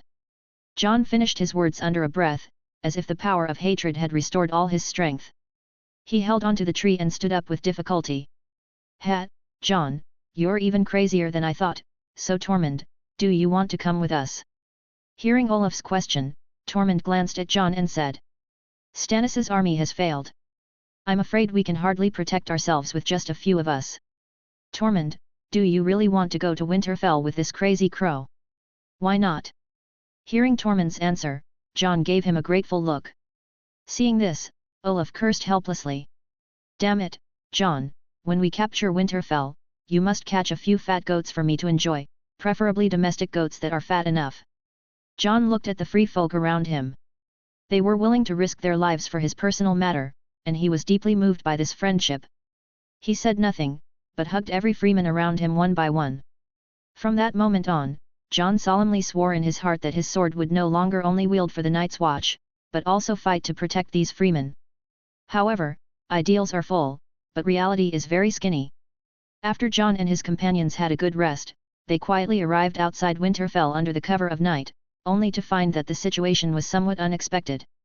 Jon originally thought that after a great victory, the Bolton family would relax their vigilance and become lax in defense. However, the Winterfell in front of them was brightly lit, and countless patrolling soldiers were moving back and forth on the walls and castles, issuing majestic orders from time to time. They were so careful and serious in their guard, as if they were the ones who had been defeated in the daytime.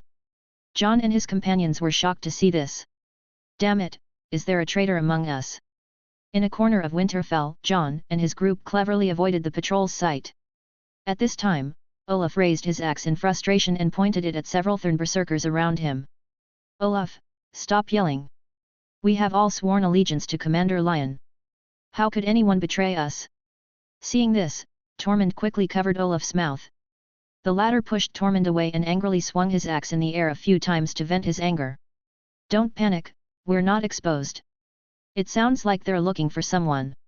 John had been standing in the corner, quietly eavesdropping on the conversations between the guards. As someone who grew up in Winterfell, he knew every brick and tile here very well, and he knew that this was the blind spot of the guards. Why bother with that? Why don't I just go out and catch someone alive and ask him? Wait, John, damn it, why did you bring us to the doghouse? Olaf and Tormund's voices rang out at the same time, the latter smelling an extraordinary stench here. John looked in the direction Tormund pointed, also puzzled. He knew that Winterfell had always had limited space and did not have the habit of keeping animals in captivity, except for the dire wolf on the family emblem. In the wild, Tormund's aura was no less powerful than that of the dire wolf, so much so that the huge black dog in the cage was frightened and curled up in the corner, looking panic-stricken. However, there was not only this vicious dog in the cage, there were also two pairs of bright but fearful eyes watching them. Who is it? Come out! Olaf immediately let out a low roar of anger, then stepped into the dog cage without hesitation and pulled out the two people hiding there, one in each hand. The two people in front of everyone were a man and a woman. The man was slender, with pale skin, dry and white hair, and a face covered with dirt that could not hide the fear, but he still instinctively protected his body in front of the woman. Although the woman's face could not be seen clearly in the dark, based on her tall and curvaceous figure, one could infer that she must be a beauty. John, is that you? Just as Olaf's axe was about to fall and touch the man's neck, the woman asked anxiously in a tone as if she had found a life-saving straw. Even though it had been a long time, John immediately recognized the woman's voice. It was his long-lost sister Sansa Stark. John was eager to get closer to Sansa, so he tried to push Olaf away, but the man in front of him stood between them with his eyes closed. Even when Olaf's axe cut the man's neck, he seemed unaware of it. Sansa, tell your guards to move aside. John did not immediately recognize that the person in front of him was the Theon Greyjoy, whom he hated so much. Instead, he looked at Theon with gratitude.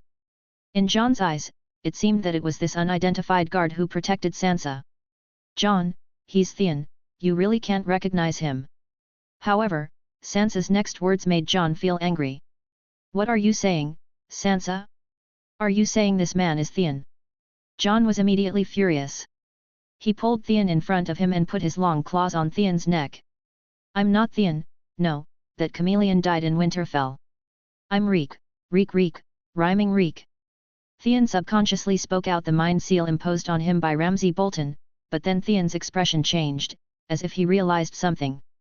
His face was suddenly filled with guilt, and facing John's sword, he neither dodged nor attempted to resist. Seeing Theon's current state, John's eyes were filled with tears. He gritted his teeth and asked angrily. Theon, answer me, why did you kill Rickon and Bran? Why? Lord Ned Stark was kind to you. Why did you betray him? However, in the face of John's desperate questions, Theon remained silent. But what was remarkable was that he stood straight from beginning to end, without bending his back at all.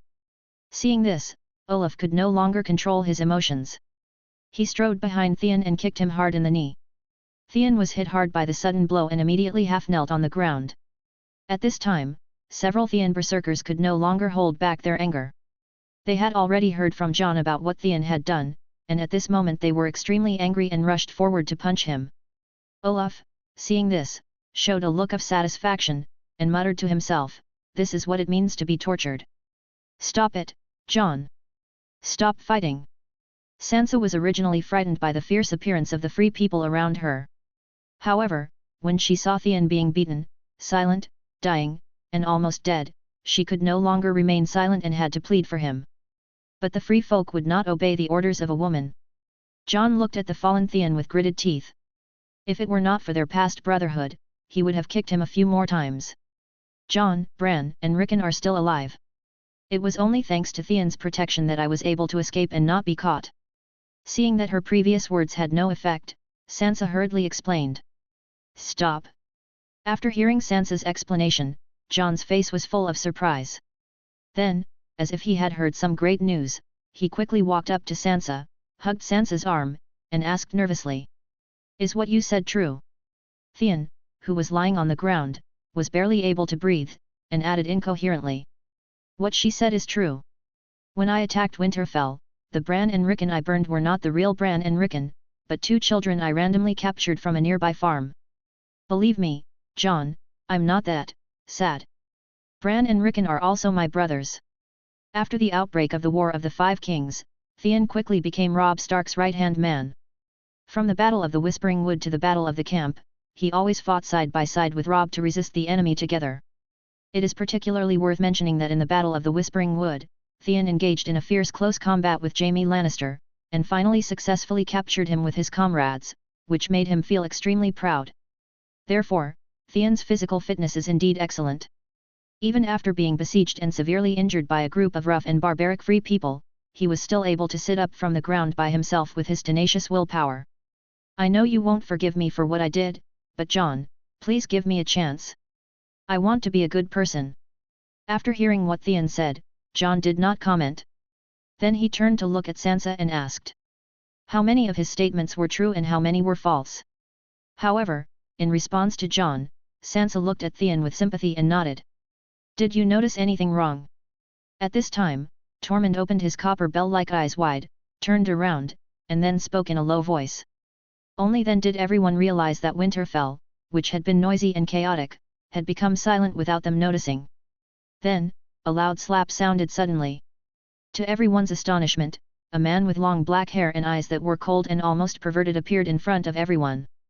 His lips were strangely shaped, like 2 wriggling worms. Following closely behind was a group of soldiers from House Bolton, their eyes as cruel and sharp as those of hounds. I have been looking for you for a long time, Reek and my wife. So you are hiding here. Ramsay Bolton. Sansa Stark used all her strength and gritted her teeth to shout out his name. Is that Ramsay Bolton? The one who tortured you? John clenched Longclaw with both hands and pointed it at Ramsay. The then berserkers beside him also glared at Ramsay and the Bolton soldiers behind him. Oh? We have a new friend, Reek. You should introduce him to me. However, Theon had just suffered a severe beating and was dying, but he still showed a determination to die. He completely ignored Ramsay. Ramsay felt that his carefully trained hound dared to ignore him. In anger, he drew his sword and pointed it at Jon angrily. My name is Jon Snow. Ramsay, I'm giving you a choice now, get out of the way. Oh? So you are Ned's illegitimate son. I heard that you joined the Night's Watch and put on black clothes. Why, are you back to visit your relatives now? Be careful not to hurt anyone by mistake. I am your brother-in-law. Ramsay Bolton had a warm smile on his face as he spoke, but a hint of evil flashed in his eyes inadvertently. Why waste your time talking to them? Just do it. Jon, protect your sister. Olaf had been annoyed with Ramsay for a long time, and immediately rushed out with an axe in hand, but in an instant, countless sharp arrows shot out from behind Ramsay and instantly pierced Olaf's body. The berserker of Thurn beside him hurriedly raised his shield and stepped forward to protect the seriously injured Olaf. Be careful, don't hurt my wife by mistake, kill everyone else. While Ramsay ordered his men to shoot arrows, he paid special attention to Sansa Stark. As the young patriarch of the Bolton family, Ramsay still has to rely on Sansa's belly to give birth to 1 or 2 heirs to consolidate his position as the Guardian of the North. A torrential rain of arrows poured down in an instant, landing on the sturdy shields of the Cern berserkers, making a clanging sound of metal collision. Under this fierce rain of arrows, people would occasionally let out shrill screams due to being hit by arrows, but the sound was immediately drowned out by the fierce rain of arrows. Just when Jon and his men were about to be wiped out, one of Ramsay's men suddenly came up to him with a strange look on his face and whispered something to him. However, the fierce sound of the battle made it difficult for him to hear his men's reports several times, so he raised his hand to signal and temporarily stopped the attack. Speak louder, I can't hear you. He said louder so that he could hear his men's report more clearly. There is a group of Night's Watch outside the city gate. They said they want to take over Winterfell peacefully and asked us to stop fighting and follow their orders. You sure? After hearing this, Ramsay's eyes lit up and an expression of interest appeared on his face. Yes. I haven't seen such an interesting guy in a long time. You wait here for me. After politely explaining to Jon and his group who were about to be shot into hedgehogs, Ramsay turned and walked towards the city gate. The gates of Winterfell were closed, and on the city walls, countless torches gathered into a fire dragon. Ramsay Bolton climbed up the city wall and looked down with interest. More than 200 soldiers were standing scattered on the ground. They were dressed in black, looking mysterious and solemn as if blending into the night. In the distance, dozens of knights were exposed outside the archers' shooting range and did not seem to be prepared to cover their tracks. Who was that funny guy just now? I'm asking, who is the Night's Watcher who said he wanted to take over Winterfell? Can you please stand up and speak? On the city wall, Ramsay Bolton asked 2 questions in a row, looking a little impatient. My name is Leon Victor, Lord Commander of the Night's Watch. Who are you? Among the Night's Watch, a man in black holding a strange halberd came to the bottom of the city wall. He looked up at Ramsay Bolton on the wall. I am Ramsay Bolton, the Lord of Winterfell. Brother of the Night's Watch, may I ask why you want to take over Winterfell? Could it be that the White Walkers have invaded here, and you want to build a defense line here? As soon as Ramsay Bolton finished speaking, he and his men burst into laughter. Especially after seeing Leon's young face clearly in the light of the fire, he immediately felt extremely contemptuous. Then, Ramsay shouted viciously to Leon under the city. You Night's Watch should mind your own business instead of interfering in other people's wars. Jon Snow has fallen into our hands. If you don't want to receive his skin or his skinned body, then go away and come back when you have enough ransom. Oh? Mr. Ramsay, Jon is here with you? That's great. As for the ransom, I'd like to hear the amount. I heard that your Lord Commander went to Bravos and got a huge fortune. I don't ask for much, just 200,000 gold dragons, and I will let Jon go. 200,000. Lion turned his head and looked at Benyon Stark beside him, who made a helpless gesture of spreading his hands. So, Leon had no choice but to say with a look of regret. Mr. Ramsay, we don't have that much money. How about this? I'll pay with your head, okay? When Leon's words came out, Winterfell seemed to fall into deathly silence. Ramsay Bolton widened his evil eyes in disbelief. Then Lion said. But the premise for me to spare your life is that you must give up your ancient ways, stop peeling people's skins, and go back to persuade your father to apologize to the true Guardian of the North and hand over the command of the Dread Fort and all the soldiers, so as to restore peace in the North. After listening to Leon's extremely arrogant remarks, Ramsay did not laugh again. Seeing that Ramsay did not laugh, his soldiers carefully restrained their smiles and did not dare to open their mouths to laugh easily. Growing up as an illegitimate child, Ramsay's psychology is inevitably a little abnormal, but it is precisely because of this that he can understand the inner thoughts of those seemingly crazy people. In his opinion, as the leader of this group of night watchmen, Lion dared to speak so boldly while being targeted by thousands of archers on the city wall. He must have the strength to support him. Thinking of this, Ramsay decided to scare Leon a little, but he had no intention of going against the Night's Watch. At least he had the hostage Jon in the city, so he could extort as much as he could. Lord Commander Lion, did you know that when you sheltered Stannis, the king had declared that the Night's Watch would no longer accept the kingdom's protection, and that you were being targeted by thousands of arrows? I noticed it, and I naturally regarded it as a provocation to our Night's Watch. We, the Night's Watch, will implement the demilitarization plan of the 7 kingdoms from tonight, starting from Winterfell. Ramsay's words did not make Leon retreat at all, but instead seemed to provide him with a reason to launch an attack. As soon as Lion blew the whistle, dozens of cavalrymen shrouded in darkness began to attack. Ramsay saw dozens of Night's Watch knights rushing straight towards the city wall, as if the 80-foot-high outer wall was as flat as the ground in the eyes of these cavalrymen. Then, Ramus raised his hand with great interest, signaling all the archers to stop drawing their bowstrings. Everyone stopped their movements and planned to watch the rare spectacular scene of cavalry crashing into the city wall. Soon, their smiles froze on their faces. It turned out that when the cavalrymen galloped to the foot of the city wall, their momentum was still swift, as if they were not bound by gravity, and continued to charge vertically upwards, which was jaw-dropping. It was not until this moment that Ramsay realized that his previous prediction had come true. When a knight rushed up to the city wall first and revealed his true identity after the Bolton family soldiers, all the Bolton family soldiers seemed to be struck by sudden fear and stood there in a daze. "Oh my god, it's a White Walker! Everyone run! Damn it, there's no way we could possibly win it! Old gods, how could this thing appear here?" However, the White Walker swung the ice spear without hesitation. Wherever the spear pointed, blood foam exploded from the bodies of all the soldiers of the Bolton family, and they fell down like wheat being cut. What followed was that more and more White Walkers rushed up the city wall. The chaos and casualties caused by just a few dozen cavalrymen in a short period of time were no less than the effect brought about by a charge of thousands of cavalrymen. "Don't panic! Hold the city wall steady and drive these ghosts down!" Ramsay shouted loudly, and quickly drew his bow and arrow, aiming at the nearest White Walker. However, the White Walker had no intention of dodging the arrow, and let the arrow fly towards it. The White Walker turned his head and glanced at Ramsay.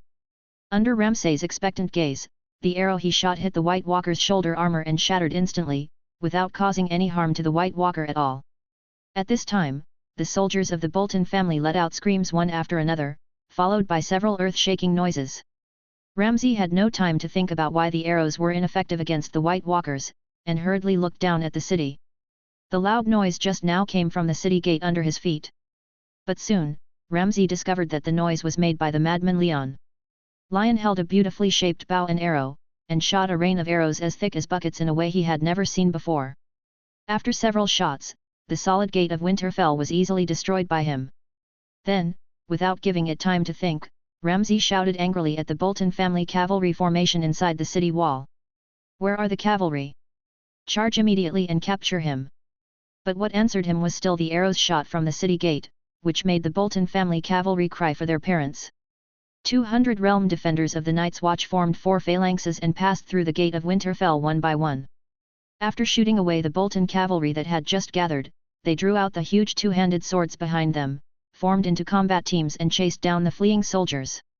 It was as if the battlefield scene outside Winterfell during the day was reappearing, but it was the Bolton family that were slaughtered. Ever since the Boltons allowed Lion to come to the city, they had completely lost any possibility of victory.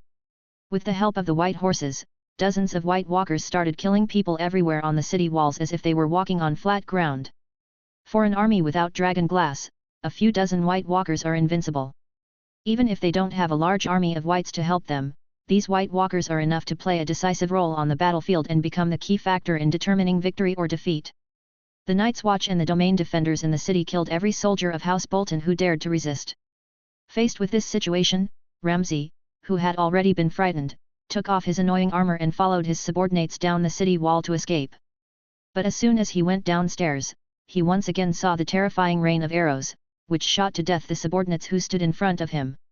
Ramsay, who had luckily escaped, continued to run around in Winterfell in a panic. He couldn't figure it out. He couldn't understand why he lost so easily. How could anyone in this world be able to make the White Walkers work for him and join the battle? What puzzled Ramsay even more was what kind of magical thing was the bow and arrow in Leon's hand, which was as powerful as a harvester and could blow up the city gate with just a few arrows. Jon and the free folk in the city also heard the sound of fighting coming from the city gate, and they looked at each other in surprise. "I say, our commander-in-chief is too powerful. How dare a few hundred Night's Watchmen attack Winterfell, which is guarded by tens of thousands of cavalry and thousands of archers?" Tormund widened his eyes and looked at Jon with confusion, hoping to get an explanation from the latter. But Jon couldn't understand where Lion got the confidence to attack the city. Unless Leon is here for me. Jon couldn't help but recall every detail of his acquaintance with Lion, and couldn't help feeling moved. "Jon, can the Lord Commander of the Night's Watch you mentioned really get us out?" Sansa listened to Jon and Tormund's conversation and couldn't help but interrupt. In her mind, this battle could have been avoided. As long as Leon could pay a large ransom, she believed that Ramsay, who still had a place in the noble circle of the Seven Kingdoms, would not dare to embarrass them easily. However, the noise outside clearly indicated that a fight had broken out, which made her secretly worried that Leon's unwise behavior would bring harm to herself. Facing Sansa's question, Jon looked confident. "Don't worry, I know Leon. He never brags, like he'll beat 10 people. Anyway, I believe he can rescue us. But, the sound of battle is getting closer and closer to us. If Ramsay comes, we will all die. Sansa's voice was almost crying. After all, she was just a little girl who had just had her first period. Although she had experienced many hardships, she still had a long way to go before she could grow up to the point where she could face difficulties without changing her expression. Jon, answer me, are we going to die here today? At this moment, perhaps it is a critical moment of life and death. Although there are no relatives around her, there is Jon who is like a relative by her side.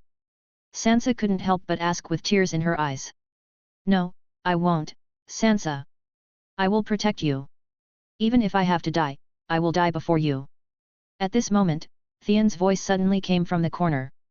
Unexpectedly, he was so lucky that he survived the rain of arrows just now. At this moment, Jon's thoughts were disturbed by the voices of these two people, and for a moment his heart was stained with despair.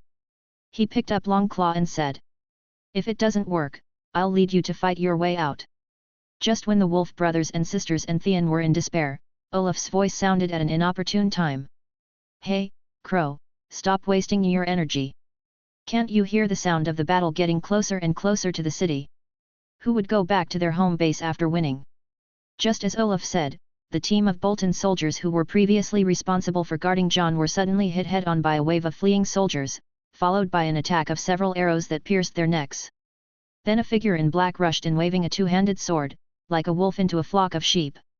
Each of his swords was incredibly powerful, and the soldiers of House Bolton were defeated and in a miserable state. After defeating the group of Bolton soldiers guarding Lion, he continued to chase the defeated soldiers. "It's specium." Jon reacted the moment the black-clad figure appeared. "It looks like we won, but did the crows really grow wings? They broke into the city so quickly." Mrs. Ola on the ground was chattering away. After seeing Specium and the black-clothed figure passing by behind him, she immediately expressed her opinion without any hesitation. "Jon, how many troops do you have in the Night's Watch? How did you get into the city so quickly? Could there be hundreds of thousands of people?" Sansa had witnessed the Bolton family's attack during the day.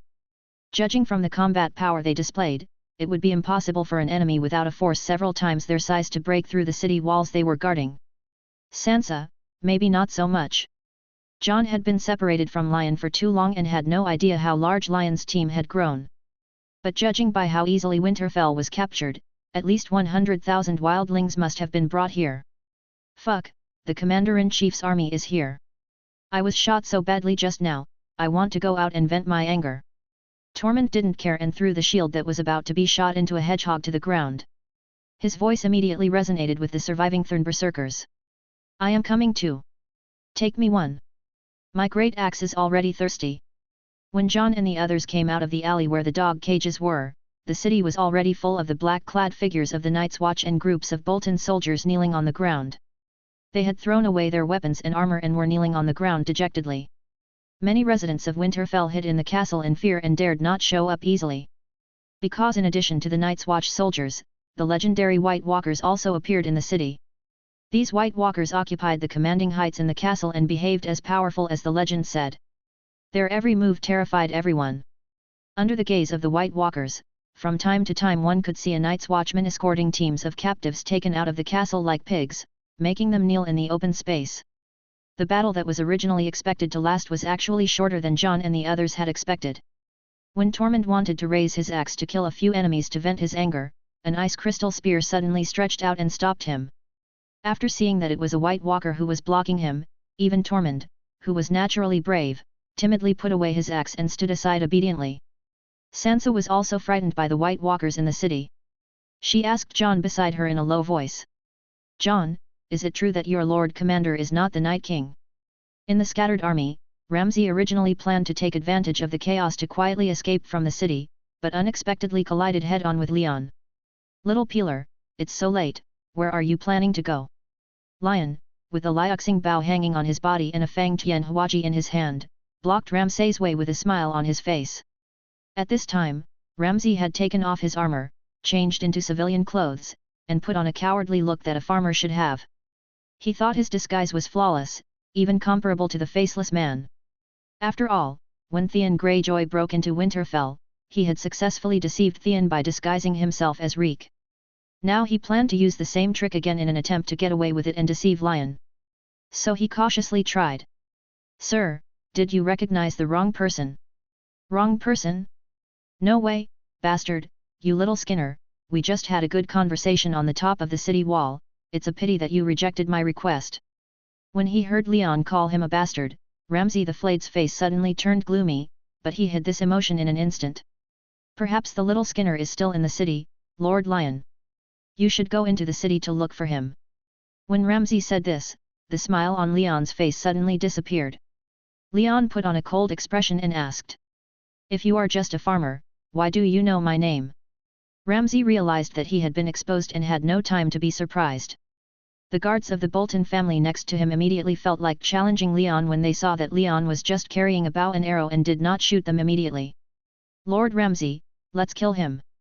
After saying that, the guards rushed forward with a group of defeated soldiers, but then Leon swung his Fang Tian Huaji, and the guards were all killed cleanly and neatly by Leon before they could get even 3 or 2 steps in front of him.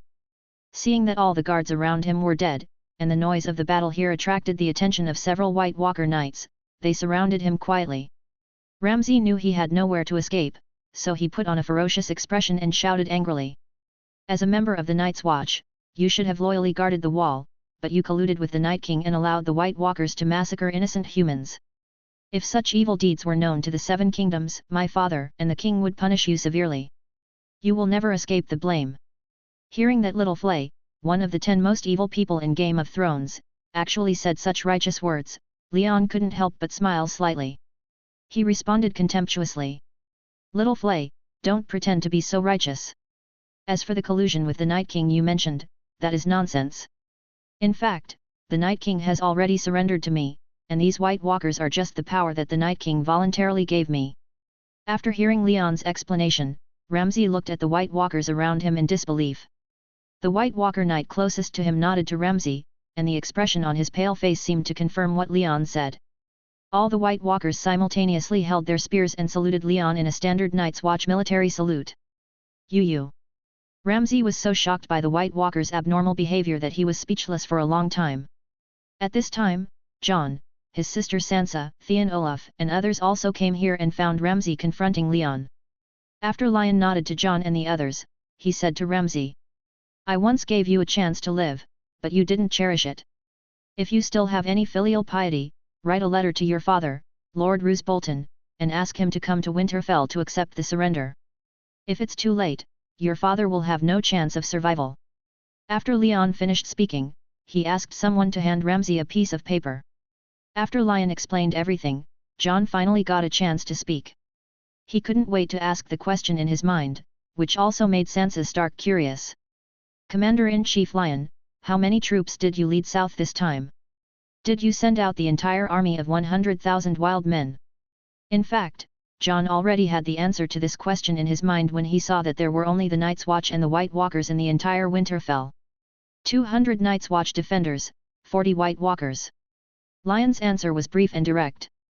It was these 240 humans and White Walkers who successfully captured Winterfell, which was tightly guarded by tens of thousands of Bolton family troops. In fact, the reason why the siege was so successful was not only because Winterfell was not a strong city that was easy to defend and difficult to attack, but more importantly, it was the huge shock brought by the White Walkers when they first appeared in front of the world. This shock caught the defenders off guard, leading to the fall of Winterfell.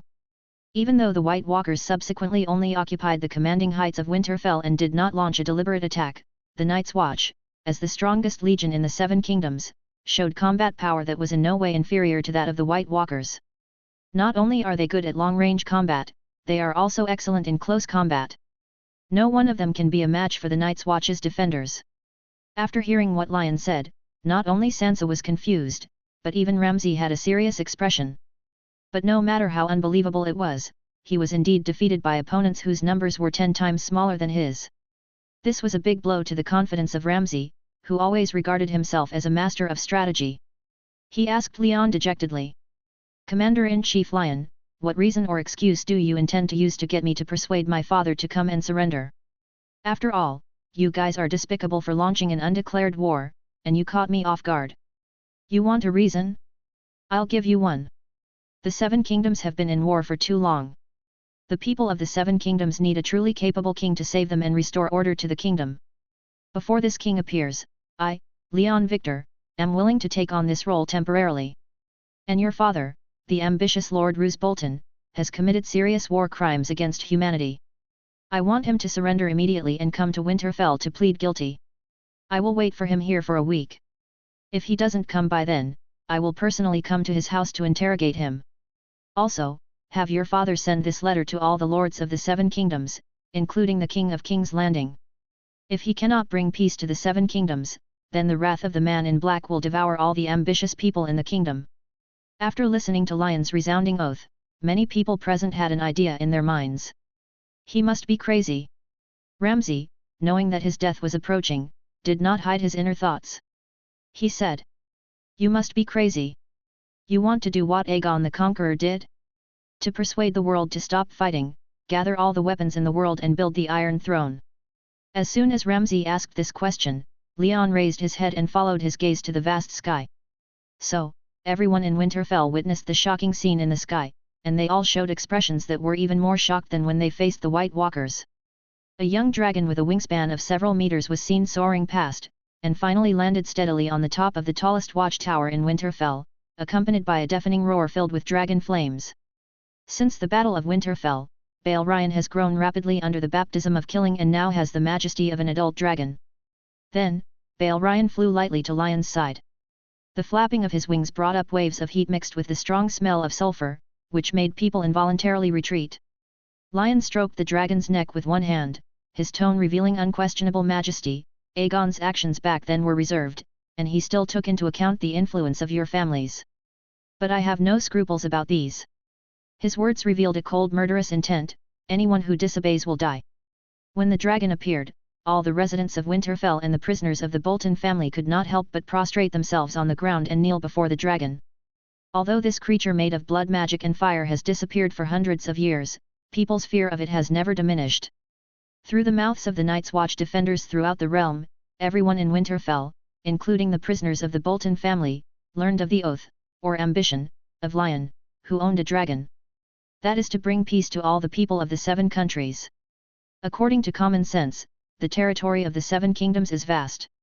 Even if we ignore the cold and frozen soil in the north that is not suitable for human habitation, the land productivity is enough to support the lives of hundreds of millions of people. However, the reality is that the number of people in the Seven Countries is far less than 10 million, and most of the people live in extreme hardship and danger, walking on a tightrope every day. They are trapped by poverty and ignorance, their minds are gradually numb and they are unable to struggle. As for the root cause of all this, the people had no time to delve into it, because their daily lives had been deprived by the lords and nobles, leaving only toil and fatigue, and their personal routines and freedoms were almost gone. In this era, living conditions were perhaps even darker and more barbaric than in the Middle Ages in previous history. However, even in such an environment, only the great nobles could barely maintain a relatively decent lifestyle. But even a king has to live in King's Landing, which is surrounded by dirty and smelly water. There is no need to compare it with Pentos, the richest city in the distant Essos continent. Even the lifestyle of the people of Bravos is several centuries more advanced than that of the people of the Seven Kingdoms. So, when the residents of Winterfell and the Bolton prisoners learned from the Night's Watch who was the source of all this misery that had caused them, they were extremely angry. On the way to the execution ground, Ramsay witnessed many residents of Winterfell, even his former subordinates, throwing rotten eggs, rotten vegetable leaves and other dirt at him. He was confused and full of doubts. How dare these ordinary people treat themselves like this? What was even more unbelievable to him was that Sansa, the woman he once was, and the other nobles of Winterfell just stood by and watched with indifference. Although he was tied up tightly with ropes and unable to move, Ramsay could not help but curse. "I am a noble, how can you humiliate me like this?" When he was dragged onto the execution platform and Sansa put the noose on him expressionlessly, a twisted anger surged in Ramsay's heart. "Sansa, as my wife, how can you watch me suffer such dishonorable treatment?" Hearing this, although Sansa did not quite understand the crowd's reaction, she also had her own ideas. She gritted her teeth and said, "Ramsay, you are just a lowly bastard, not worthy of being a noble. It is too easy for you to die by the hanging of a noble. When you die, I will curse you to live in the seven hells forever." When Sansa thought of the humiliation she suffered at the hands of Ramsay, her face was filled with intense hatred, and she turned and left. Only Ramsay was left on the execution platform, being cursed and reviled by everyone. When Leon came in front of Ramsay and asked him his last words in a cold tone. "Leon, you are just an ambitious person. I have seen through your true intentions. You just want to unify the continent and sit on the throne yourself. Stop putting on that hypocritical coat. You keep saying that you are doing it for the people, but in fact, you are just doing it to satisfy your own selfish desires." Ramsay's last words were so blunt that Leon felt that it was too easy for him to die like this. So, Leon thought about it, and said to a night watchman beside him in a voice that Ramsay could hear.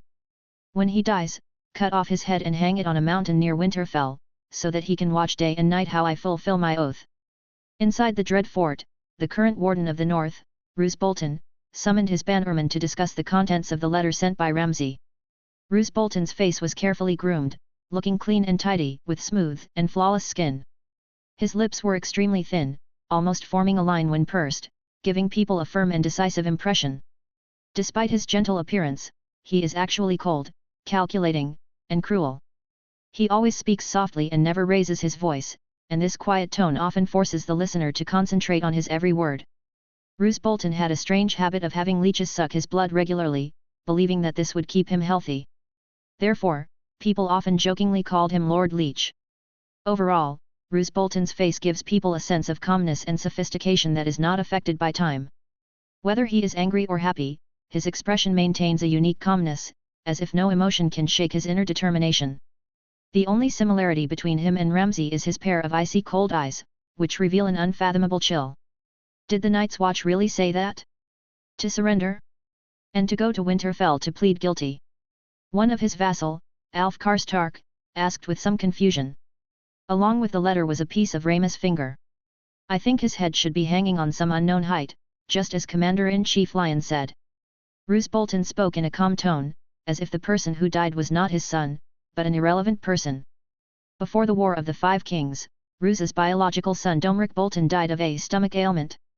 He privately suspected that Domeric was murdered by his bastard son Ramsay Snow.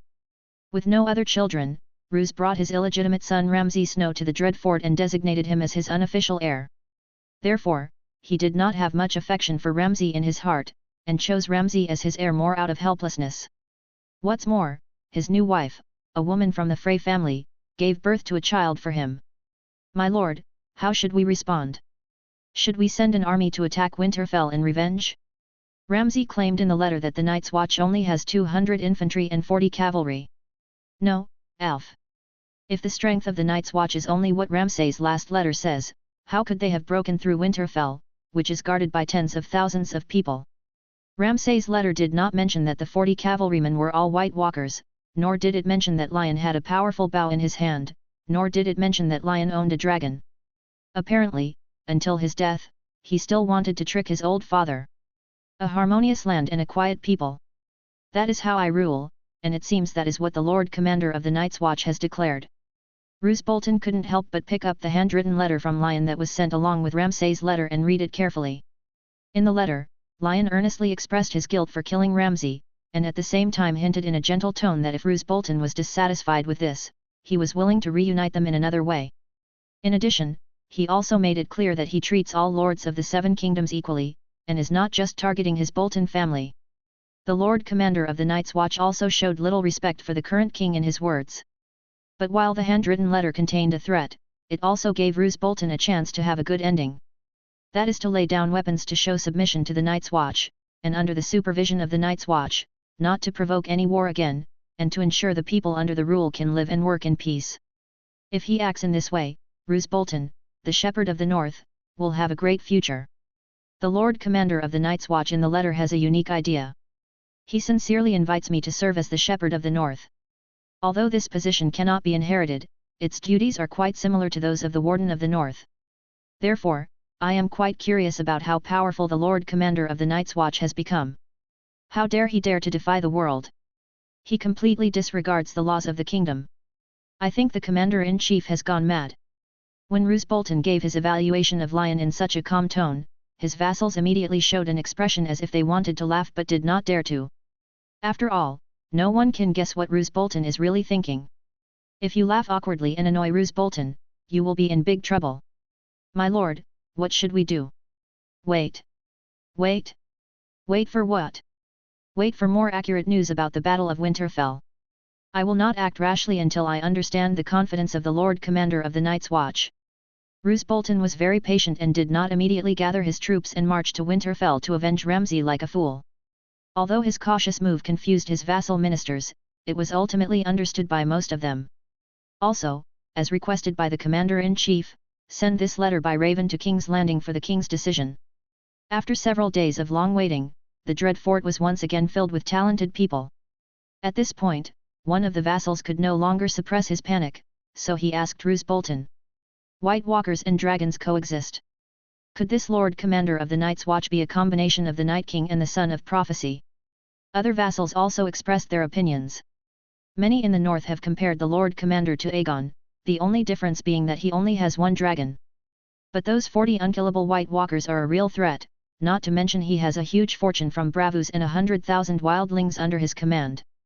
I heard that he has mobilized a lot of peasants from the north. How can our small dread fort resist him? Roose Bolton listened to the opinions of his vassal lords calmly, and expressed his own opinion in a calm manner. His dragon is still young, and is far from growing to the size it was during the Battle of the Fields of Fury. Besides, we have at least 4 dragon-slaying crossbows in the dread fort. As for the 40 White Walkers, there are ways to deal with them. I heard that the dragon crystal produced from Dragonstone is a powerful weapon to restrain the White Walkers. As for those peasants and savages, they are just fence-sitters.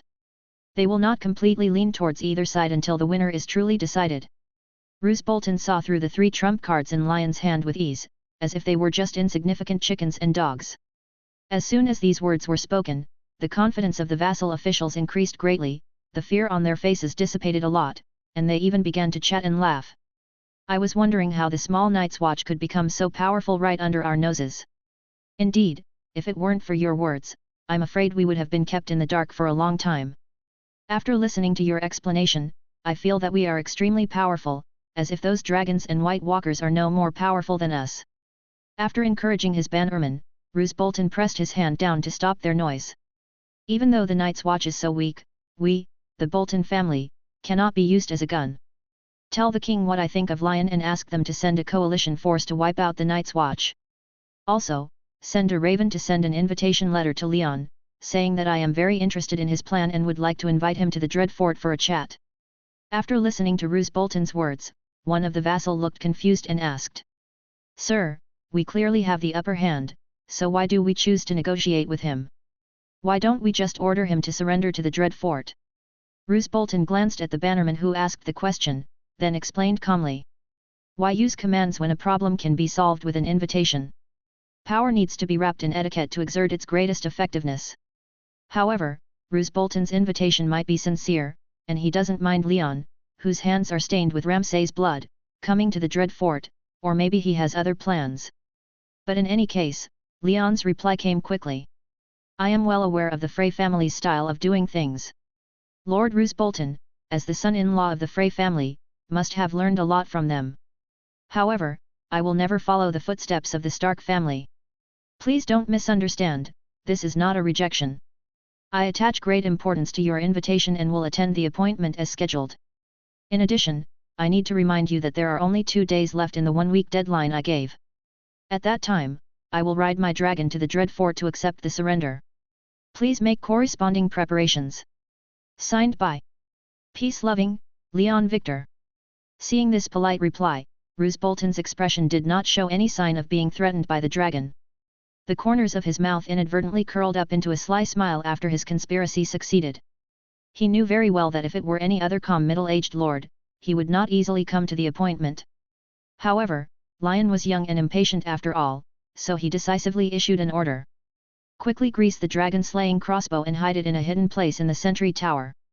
Once the dragon appears, be sure to shoot it immediately. With Roose Bolton's order, the defensive strength of the Dread Fort, which was easy to defend but difficult to attack, was immediately raised to a higher level. The dragon-slaying crossbow that had been gathering dust in the warehouse was moved to its position by the craftsman, and after being carefully maintained, it was aimed at the sky. However, at this moment, what no one, including Roose Bolton, expected was that a dragon roar suddenly appeared in the sky. Lion, here we come. When a dragon roar, which was countless times louder than the roar of a wild beast, came from above the clouds. Many soldiers of the Bolton family fell into panic. Although Roose Bolton had repeatedly emphasized to them that Lion just owned a dragon and it was no big deal. But these ordinary soldiers still found it difficult to calm their inner fears. They could not help but recall the famous Battle of Aegon's Conquest 300 years ago, the catastrophe in flames, and the tragic fate of the soldiers from the major families who were burned to death. But not all of Roose Bolton's men were good-for-nothings. At least 2/3 of them had not panicked. They adhered to their posts and patrolled the battlements with torches in hand. A large number of archers were lying in ambush behind the city walls, waiting to shoot at the target as soon as it appeared in the sky. Especially the crossbowmen who were in charge of operating the 5 dragon-slaying crossbows. There was no fear on their faces, and one could even glimpse a bloodthirsty sharpness in their eyes. That was the unique look of dragon slayers. They were determined to accomplish a great feat, not only for Roose Bolton, but also to make their family go down in history forever and have their deeds of slaying dragons passed down through the ages by bards. Steady! Steady! Roose Bolton was standing on the highest watchtower in the dread fort. He had already seen a small black dot in the clouds, so he raised his sword high and gave orders loudly. In the distant sky, Lion was crawling on Balrion's back. At this time, Balrion had just absorbed the power of the Battle of Winterfell. Its body was only 3 meters in size and its wingspan was far from enough to cover a town. However, this size was big enough for a rider, so Lion rode on Balryon without hesitation and headed for the dread fort together. When Roose Bolton saw Lion riding Balryon, a dragon that was not very big and could even be considered young among the dragons, the expression on his face, which had always been as calm as water, could not help but fluctuate with excitement. He even began to imagine himself becoming famous in Westeros after killing Balryon with a dragon-slaying crossbow. By then, not only will his position as the Guardian of the North be more secure, but even going south to lay his hands on the Iron Throne will not be an empty talk. Ready to fire! Seeing Lion riding a dragon and swooping straight towards him, Roose Bolton could not help but shout loudly. This was very different from his usual elegant image. However, at this moment, not only did he not care about it, but no one cared either. Because Leon, riding on the dragon, has reached the range of the dragon-slaying crossbow. Fire arrows! With a roar from Roose Bolton, the sword in his hand pointed at Lion in the sky. The 5 finger-like sentry towers of the dread fort suddenly made a shrill sound of breaking through the air. The dragon-slaying crossbow, a weapon made using the lost craft of Valyria, is completely different from ordinary city defense crossbows. It weighs several tons and has hundreds of precision parts, like a complex precision instrument. After years of silence, it once again emits that unique roar. The crossbow arrows were painted with bright red paint with magical blessing, and the arrowheads flashed with cold light, sharp enough to cut people's eyes. Each of them was as thick as a baby's arm, and at this moment, they were like meteors streaking through the sky, speeding towards Leon riding a dragon in the sky. Behind the city wall, the soldiers of House Bolton roared and shot dense barrages of arrows at Lion and his dragon in the sky. They believed that even the dragon would be riddled with holes under such a fierce attack of arrows. This is not just a battle between Lion and Roose Bolton, but a desperate struggle between him and the elite troops of the most powerful lord in the north. However, the reason why dragons need dragon riders is precisely because dragons are reckless by nature and often do not know how to avoid danger, so they need the guidance and assistance of dragon riders. And Leon's extraordinary physique and superb riding skills allow him to control the dragon in the sky as flexibly as if he were controlling his own arms, and he is now one with the dragon. Just as the 5 dragon-slaying crossbows were about to touch Balryon with their sonic barrier-breaking roars, Lion suddenly accelerated, then controlled the giant dragon to flap its wings as if dancing on a tightrope to avoid the 5 dragon-slaying crossbows. The power of the arrows shot by ordinary soldiers was greatly reduced as they flew high into the sky, but Balryon only needed to gently flap his wings to blow away all of them. After seeing that the first round of 5 meteor-like dragon-slaying crossbow arrows failed and the bows and arrows of ordinary soldiers were unable to break the defense, a trace of panic finally appeared on Roose Bolton's face. At this moment, he seemed to think of the fate of the kings who went against the dragons recorded in the books. He couldn't help but roared loudly. Archers! Keep interfering to buy time for the dragon slayer crossbow to reload. Thinking of this, Roose Bolton was still unwilling to give up. He handed over the important task of command to his adjutant and personally went to the sentry tower at his feet to supervise the soldiers reloading the dragon slayer crossbow, as if this could speed up the reloading process. Even Roose Bolton realized that doing so was futile and even put pressure on the soldiers operating the dragon-slaying crossbow. But what can he do? Since ancient times, people have used horses to measure the vast land and ships to control the vast ocean. However, at this time, only Lion has monopolized the sky. But then, Roose Bolton heard a sound like thunder, as if meteorites were falling from the sky. He couldn't help but look towards the source of the sound from the window of the watchtower. I saw Leon hovering in the sky, but he kept drawing his bow and drawing arrows in his hands. Then Roose Bolton witnessed a scene more terrifying than a dragon. An arrow was placed on the extraordinary bow in Leon's hand, and then turned into a group of cylinders the moment it was shot. The diameter of each arrow was countless times thicker than the dragon-slaying crossbow. Lion's targets were those sentry towers that could pose a threat to him and house dragon-slaying crossbows. And every time Leon's arrow accurately hit the sentry tower, its power was as if dozens of dragon-slaying crossbows were aimed and fired at the same time. The broken stones flew all over the walls of the watchtower, knocking the nearby soldiers away in panic.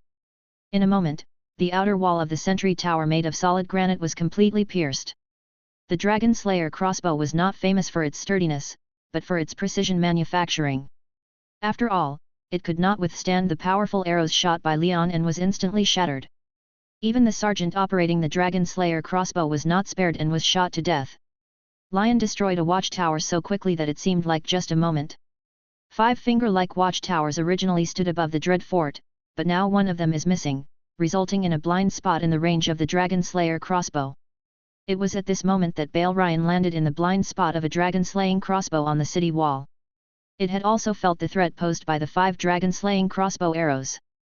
As a giant dragon, it was proud and majestic, and would never tolerate any threats. So, without hesitation, it sprayed blazing dragon flames at the enemies in the other 4 sentry towers. At the same time, Lion quickly adjusted his tactics, transforming the arrows that were originally gathered into a ball into a rain of arrows. The man and the dragon vented their anger in the terror fort. As the rain of metal arrows and scorching dragon flames descended, the breath of death spread, and even the strongest soldiers could not help but turn around and flee. Some soldiers jumped off the wall and died, some were crushed to death by their companions in the corner to avoid the dragon's flames, some were shot and exploded by Lion's arrows, and some were burned into torches by the dragon. In this chaos, the soldiers of the Bolton family staged a tragedy together. When Roose Bolton saw the dragon looking towards the watchtower where he was, he decisively drew his sword and stabbed a dazed soldier near the window in the back, then picked up the soldier's body and jumped out of the window. In less than half a second, Roose Bolton in the air felt a sharp burning pain in his back. Roose Bolton used the bodies of the soldiers to mitigate the impact and landed steadily. He had no time to care about the pain in his body and subconsciously looked back. Countless flames were seen gushing out of the windows of the watchtower. The fragments of the dragon-slaying crossbow were intertwined with the burning figures of soldiers. The scene was extremely tragic. The Dread Fort is located on a hill that towers into the clouds. It has always been known for being easy to defend and difficult to attack. Roose Bolton's Bolton family has long been the most powerful force in the north after the Stark family, and they built this castle to be indestructible and unreachable. This is also an important reason why Jon tried his best to persuade Stannis to give up attacking the Dread Fort. While Benyon Stark and his niece stayed at Winterfell, the rest of the group followed Jon and Lion and marched towards the Dread Fort. However, when Jon led 200 Night's Watch defenders, 40 White Ghost Knights, and the army that swore allegiance to the Stark family, they arrived at the Dread Fort, they were horrified to find. The once formidable Dread Fort was now engulfed in flames, the flames visible from dozens of miles away.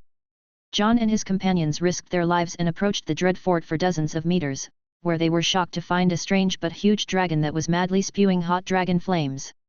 What's even more terrifying is that as the dragon continues to spew out dragon flames, its size seems to be growing visibly, becoming increasingly huge and terrifying. Is this the Commander-in-Chief's dragon? After seeing this giant dragon spewing dragon flames, Tormund couldn't help but ask Jon beside him. This dragon has nothing in common with Lord Commander Balryan except for the same skin color. Davos' face was full of doubt. In his heart, he didn't think that the dragon wreaking havoc in the Dread Fort was Lion's. However, a human figure seemed to be vaguely visible on the back of the dragon. No. I am sure this is Balryan, Lord Commander of Lion. Jon made his own judgment after just one glance at the dragon. The arrows shot from the figure on the dragon's back also confirmed Jon's statement. One person can create the effect of a rain of arrows from the sky, who else could it be other than Lion? But when they saw the hell on earth created by Leon and his dragon in the Dread Fort, John and the others were speechless. Even if they wanted to intervene, they were afraid that the dragon's flame would hurt them by mistake. After all, flames don't recognize people. So John ordered all the troops under his command to be deployed at the various entrances and exits of the Dread Fort and guard them tightly. Once any fish that escaped from the Dread Fort appeared, they would immediately launch a charge to kill them. Unfortunately, they waited for half the night until daybreak, when the remaining flames of the dragon flames were extinguished, and no one in the Dread Fort escaped. Inside the Dread Fort, Leon checked the panel. At this moment, the gold dragons rewarded for killing enemies on the panel were just a number to Leon. The only thing left was to calculate the effectiveness of killing enemies. It can be seen that in one night, Lion wiped out at least 20,000 soldiers of the Bolton family with the power of just one man and one dragon. The Bolton family in the north, once notorious for flaying people and on par with the Starks, will probably no longer exist from now on. When John led the Night's Watch army to the Dread Fort, Lion had already noticed it. Later, when Lion appeared on the top of the Dread Fort facing the rising sun, he thought he would be greeted with flowers and applause amid the hustle and bustle, but to his surprise, he was greeted with deathly silence. When Lion rode on his dragon and looked down at the city wall, he found that the army loyal to Stark was crawling on the ground and silently offering their knees. Because Olaf was injured, the army of free folk berserkers led by Tormund looked at him with fanaticism, as pious and serious as if they were seeing a god. As for the Night's Watch and the White Walkers, the former are loyal and steady and don't make any noise, while the latter can't speak at all. John's face was full of fatigue. Anyone who had listened to the howling of ghosts and wolves and smelled the charcoal-like stench of corpses across the city wall for a whole night would probably find it difficult to stay energetic. Leon. Commander-in-Chief. John looked up at Lion, feeling mixed emotions. He had countless questions to ask Leon. Like, how did your dragon grow so huge overnight? Have you been too cruel in your treatment of the Dread Fort? Will you do the same to all the disobedient lords in Westeros?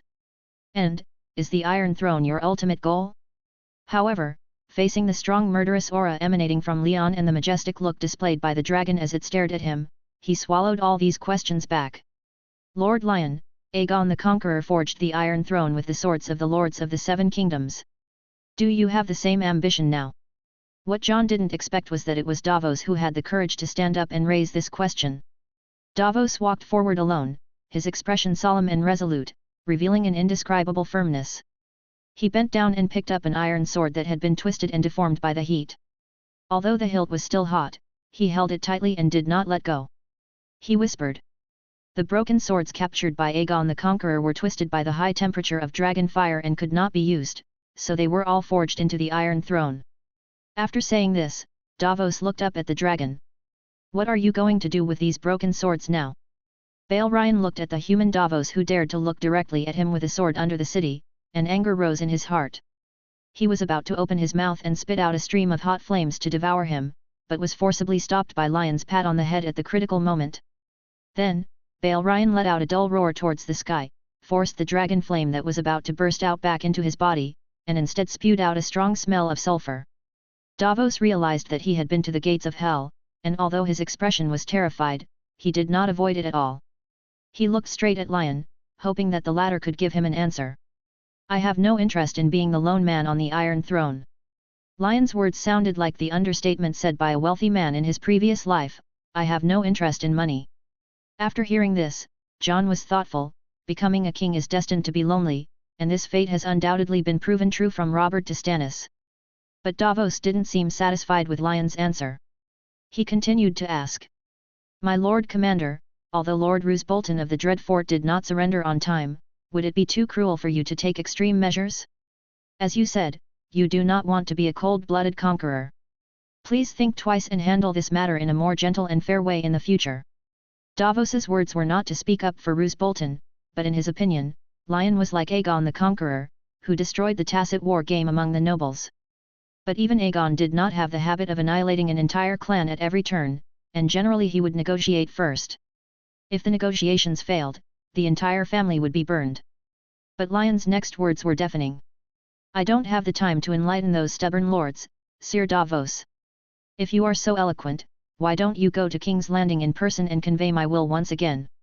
This time, I will take all the iron swords in the world and recast them into farm tools, iron pots, and even sophisticated machines like the dragon-slaying crossbow. I want to end the war in the world.